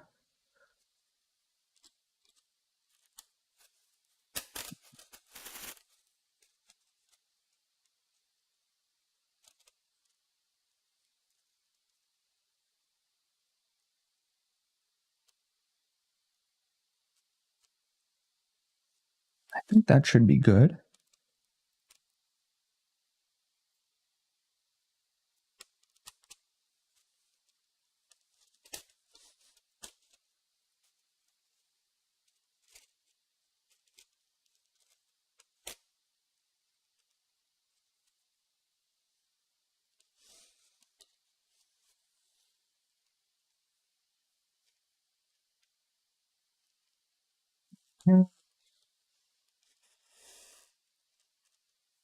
Putting on the little screws here.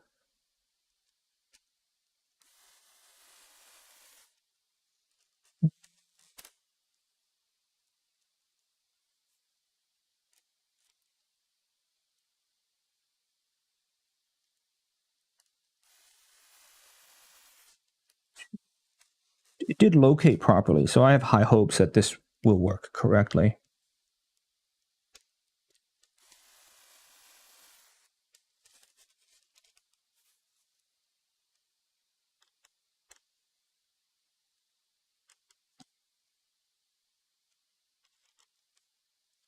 Okay.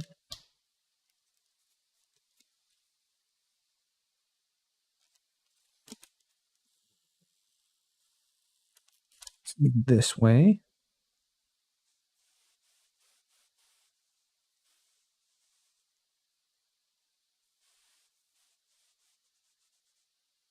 Let me leave those screws off first. I want to see whether or not I want to print out a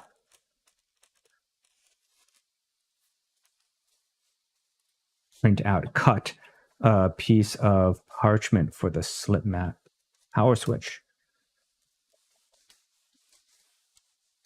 This already feels a lot better.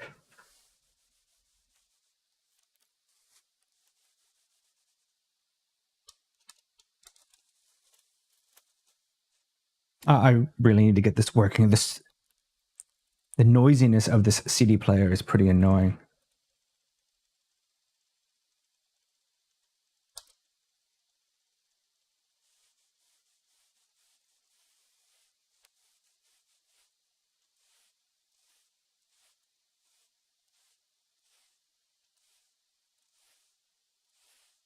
Oh yeah, that alone is much smoother.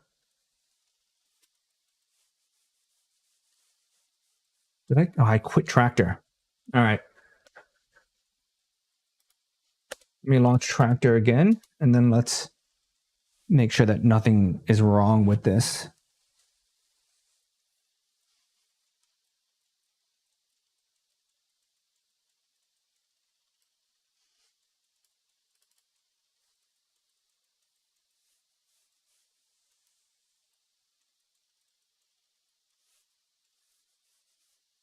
Not hearing anything. Getting sound here. Oh, there we go.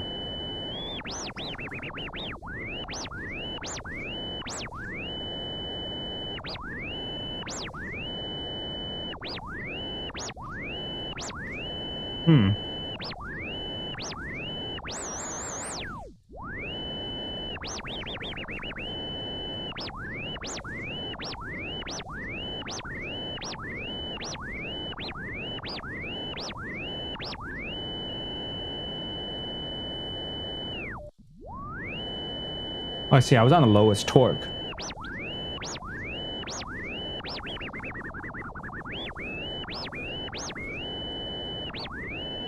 All right. So let me torque adjust this up a little bit. One notch.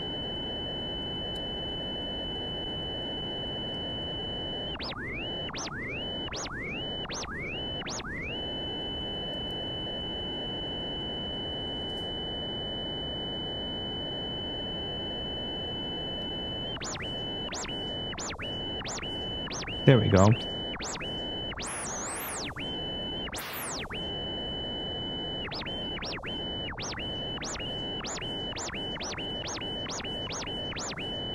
Yeah, it doesn't fight me too much here. Let me max out the torque.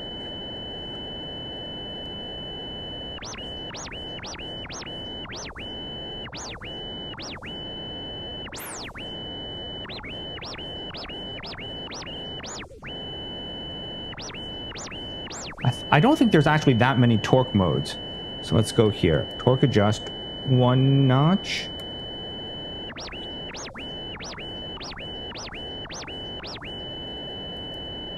One more notch.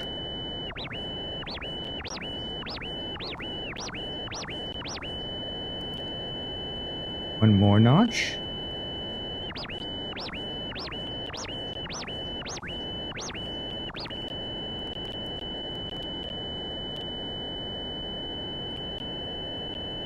One more notch.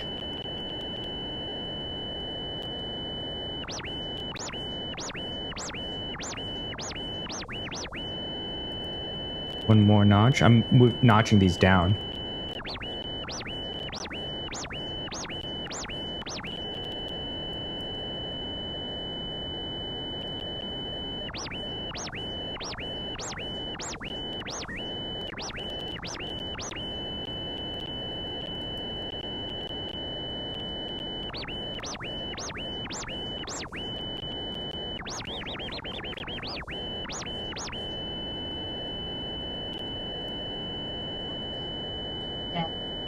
activated the chair. One more notch.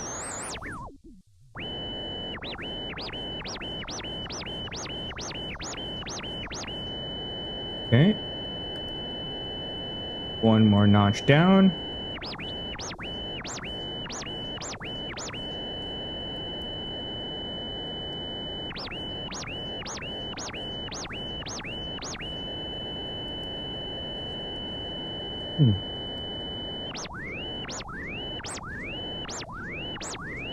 I guess there's...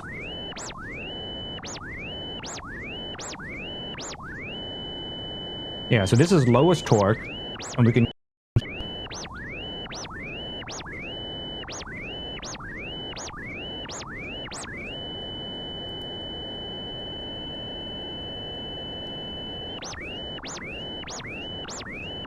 Yeah, 3 notches up. So there's a lot of granularity here. 2 more notches up.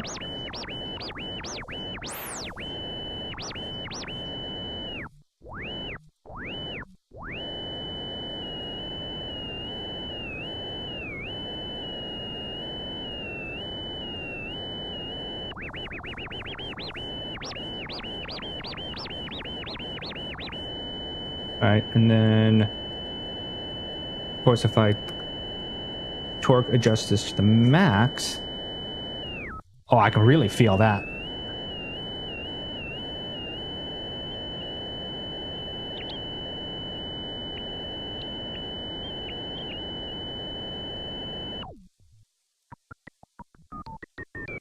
Right, so there must be a Hall sensor in the middle. It's the post.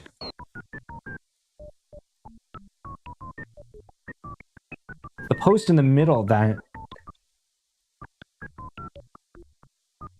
is the sensor.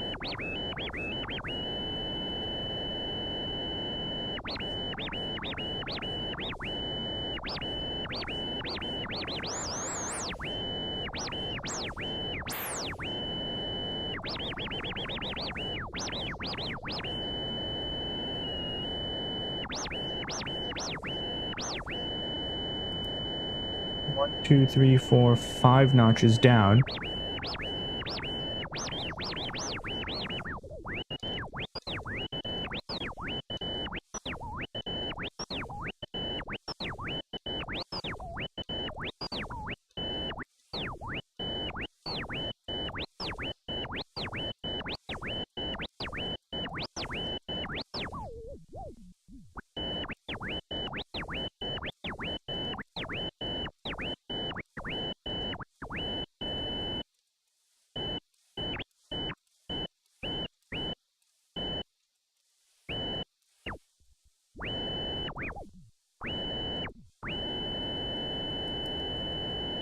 Max out the torque.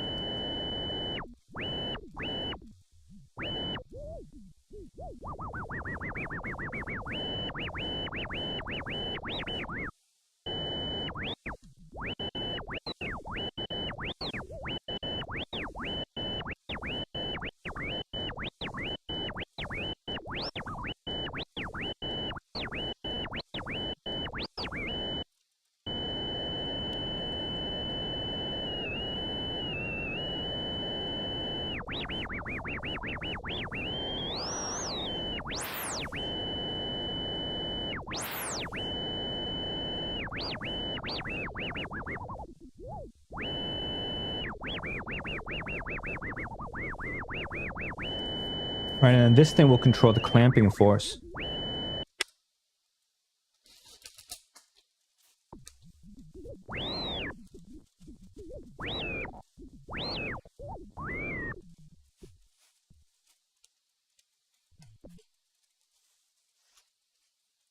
That was...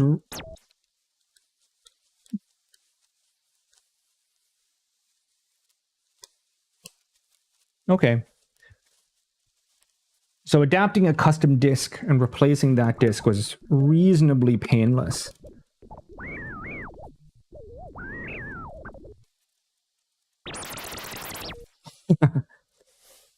That was reasonably painless. Okay, and then...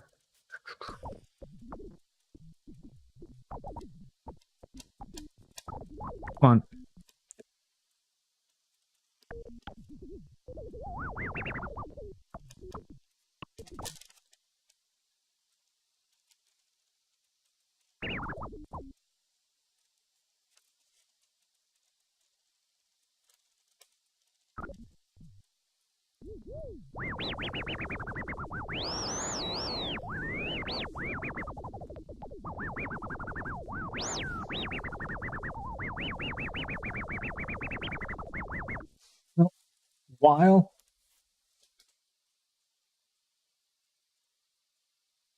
While I have the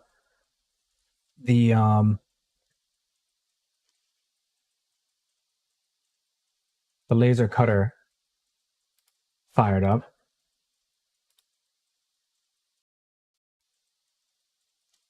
let me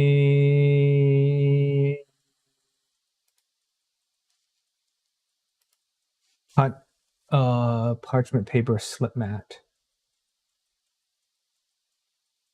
So let's see here. Back, clear this, import slip mat. Rod. Adriana Barbero has invaded the chat. Same issue with the slip mat. Slip mat needs to be thicker in order to slice properly. Let's change this to be 1 millimeter. Let's go back to Kirimoto and import the slip mat. Got the slice. Let's export this guy. SVG. This will be SC3900 slip mat. I open this in Inkscape and set the colors. That fill and stroke. Style is 0.8 0 0 0. Select the middle guy. That guy red in the middle, black on the outside. Close that. Come back to Glowforge. Upload a file. Upload the SC3900 slip mat. And then I gotta load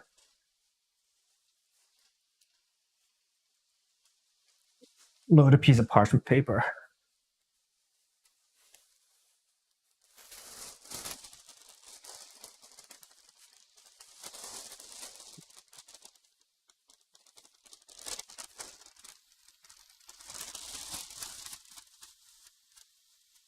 So off screen, put a piece of parchment paper in. Because the Glowforge has air assist, I need to put in some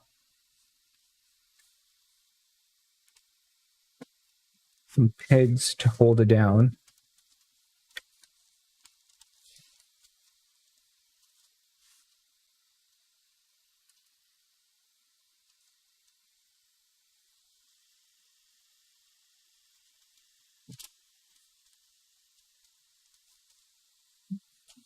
It should be enough. All right, now let's get back to the computer.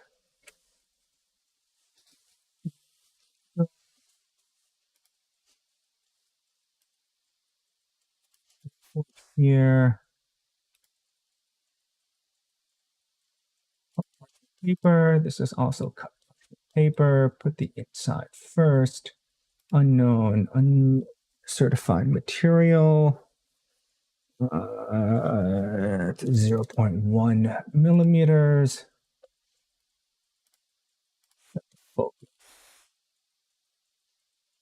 Here.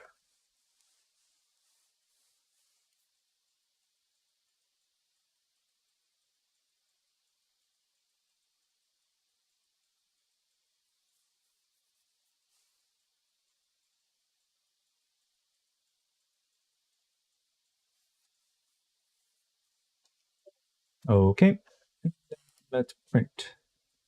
This should be fast. 17 seconds. All right, go push the button and come back with use slip mat.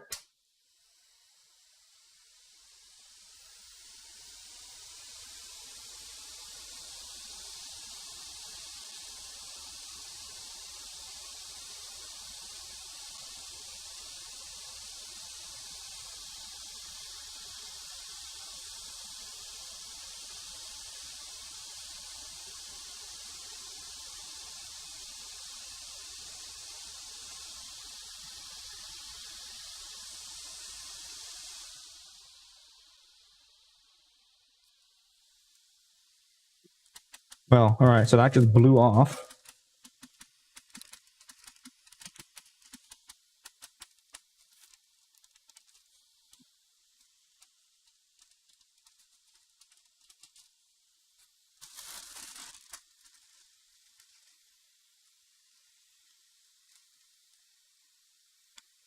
There it is.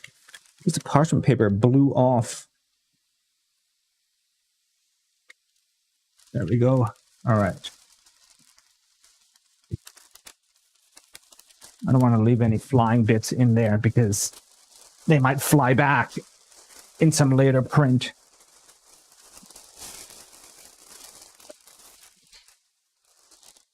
But now I've got parchment paper. That was fast. All right, so now let's fold this up. Let's first try 2 layers. Parchment paper on the bottom, and then the felt, and then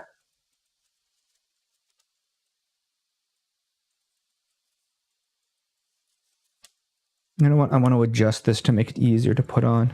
I want the flat aligned with the arrow or with the line. Rotate this.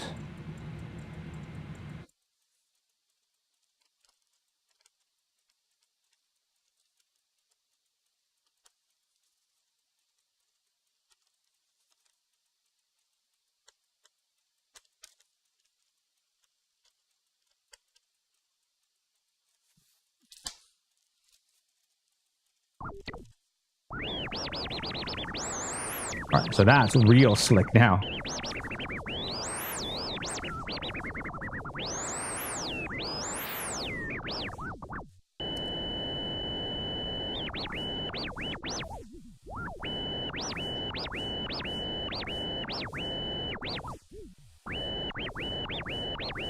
All right, so the slicker it is,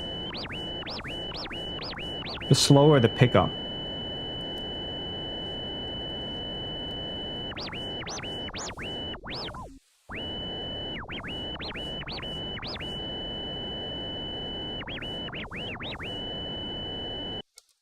What happens if I take the felt off and use only parchment paper?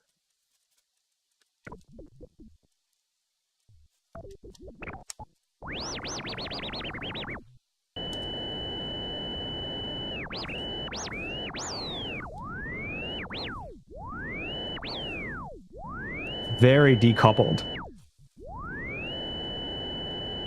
Right, it takes a while. It takes quite a while for force to get transmitted. Right, so friction is a double-edged sword.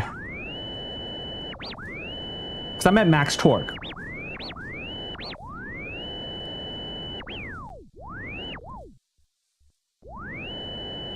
But now it's so slippery.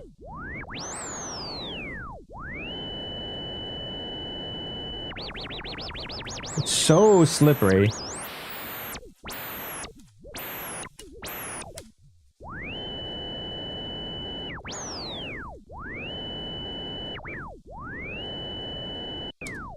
Interesting. And then unlike a turntable, a third parameter to adjust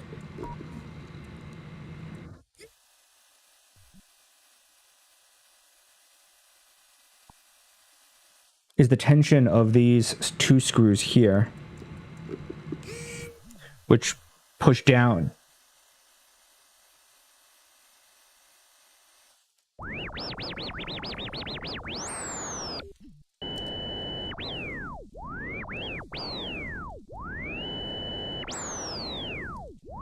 Right, because this doesn't slow down the motor at all, but I'm totally decoupled.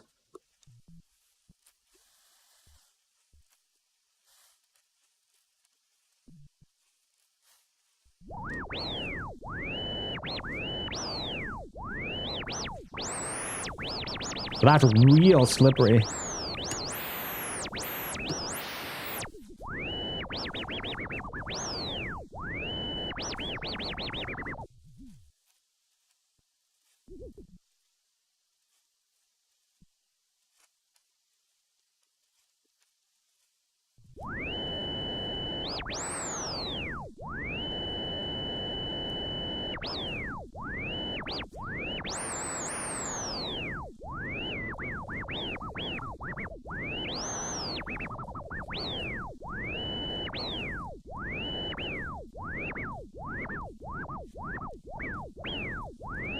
Possible I could get a little bit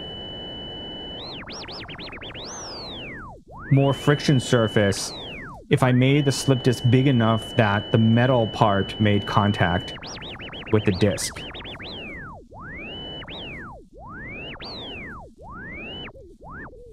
I mean, that's max. I can feel that's max torque. But the torque is unable to get transmitted into the disc with so little friction.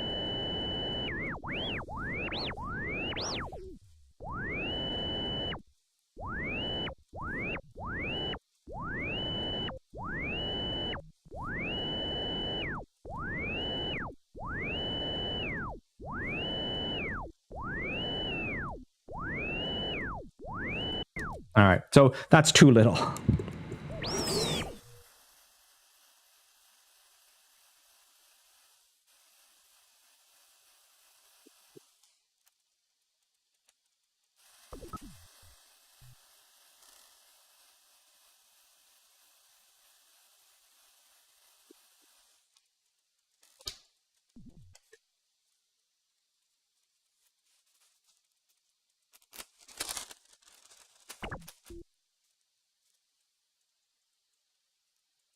The metal on plastic action scratch the slip disc, which, I mean, it doesn't matter. I scratch this disc, which doesn't really matter, but all right. So let's, of course, now I have a whole bunch of other materials that I can try for this. There's this kind of stiff felt that it comes with, and then I have compressed wool. I have regular craft felt. There's all kinds of different stuff that I could try.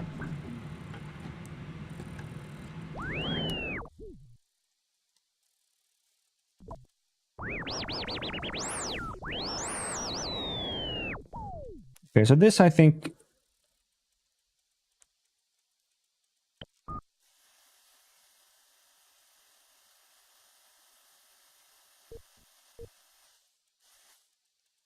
is what makes the most sense for now.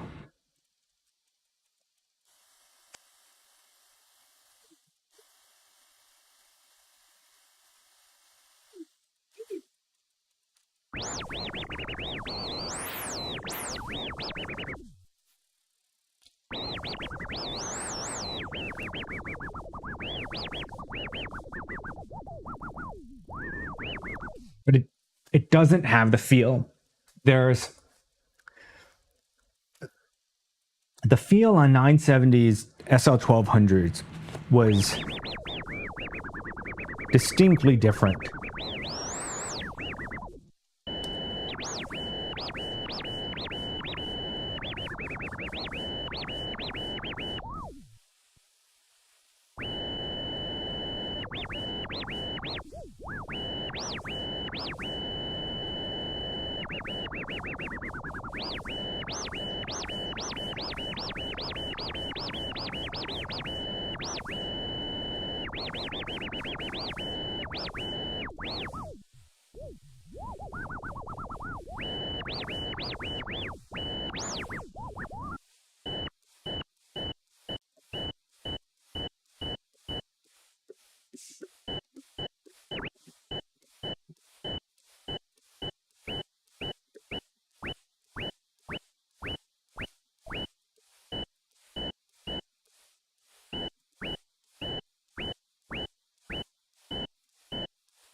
Still a little bit of spin up you can hear. So if I tension this down a little bit more.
See, occasionally there's still that rev up sound. Ah.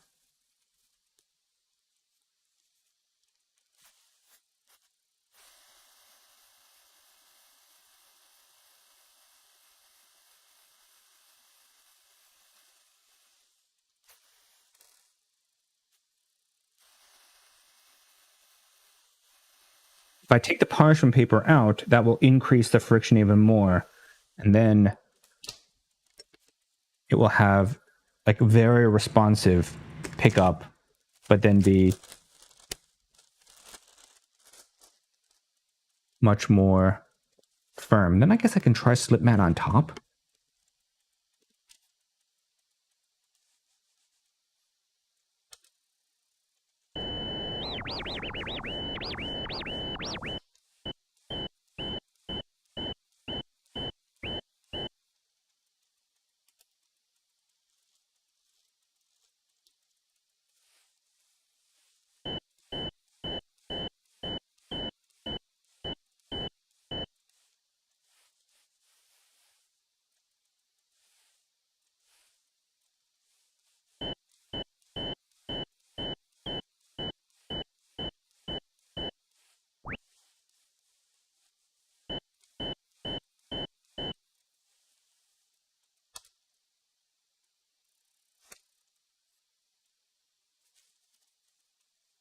You know, or I could turn it upside down. I don't really want to do that. Let's try this.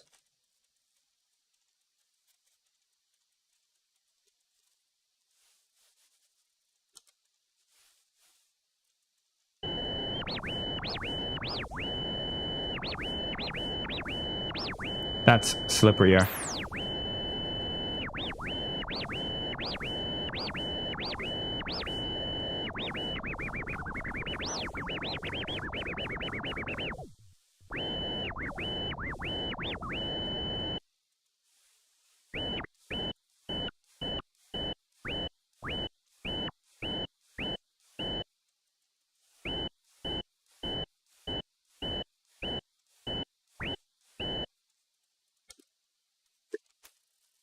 Interesting.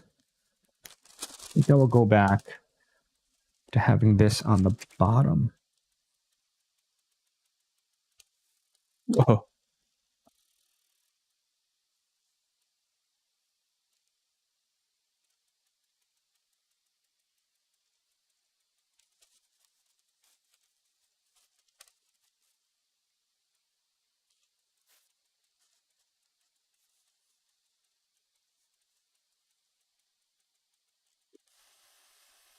And this doesn't really control the tension that much. Whether it's torqued down or not doesn't really seem to make much of a difference.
That feels pretty good. That feels pretty good. I was making a new disc for this was pretty easy. I could even make this bigger, but I don't want to make it too hard to reach the...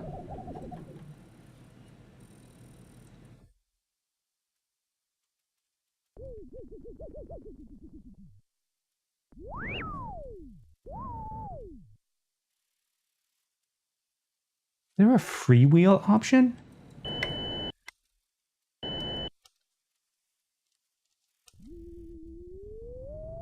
That is so slow.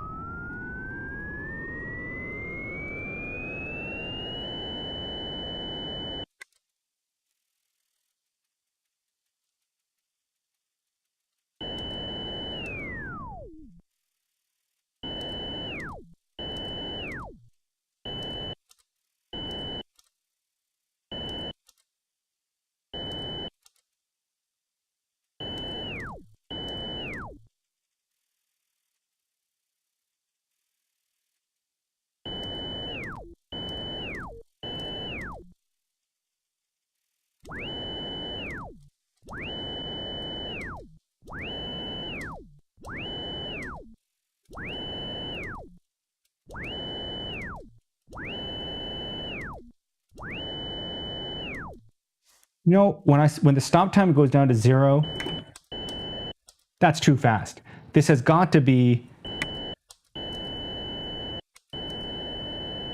digital to analog transition.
Arguably, for $330, this is a better deal than the SLDZ 1200.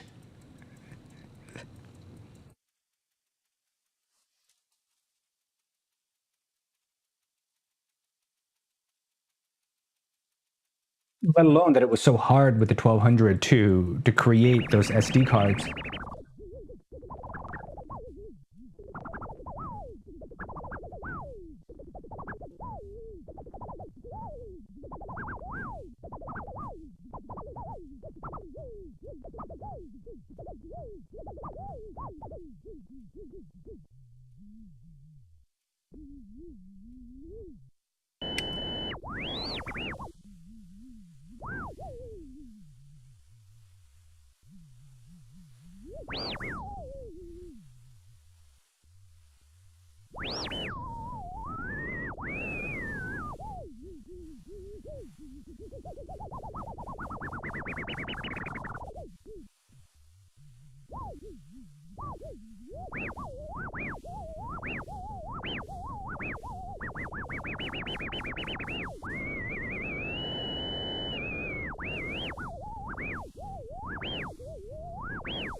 All right.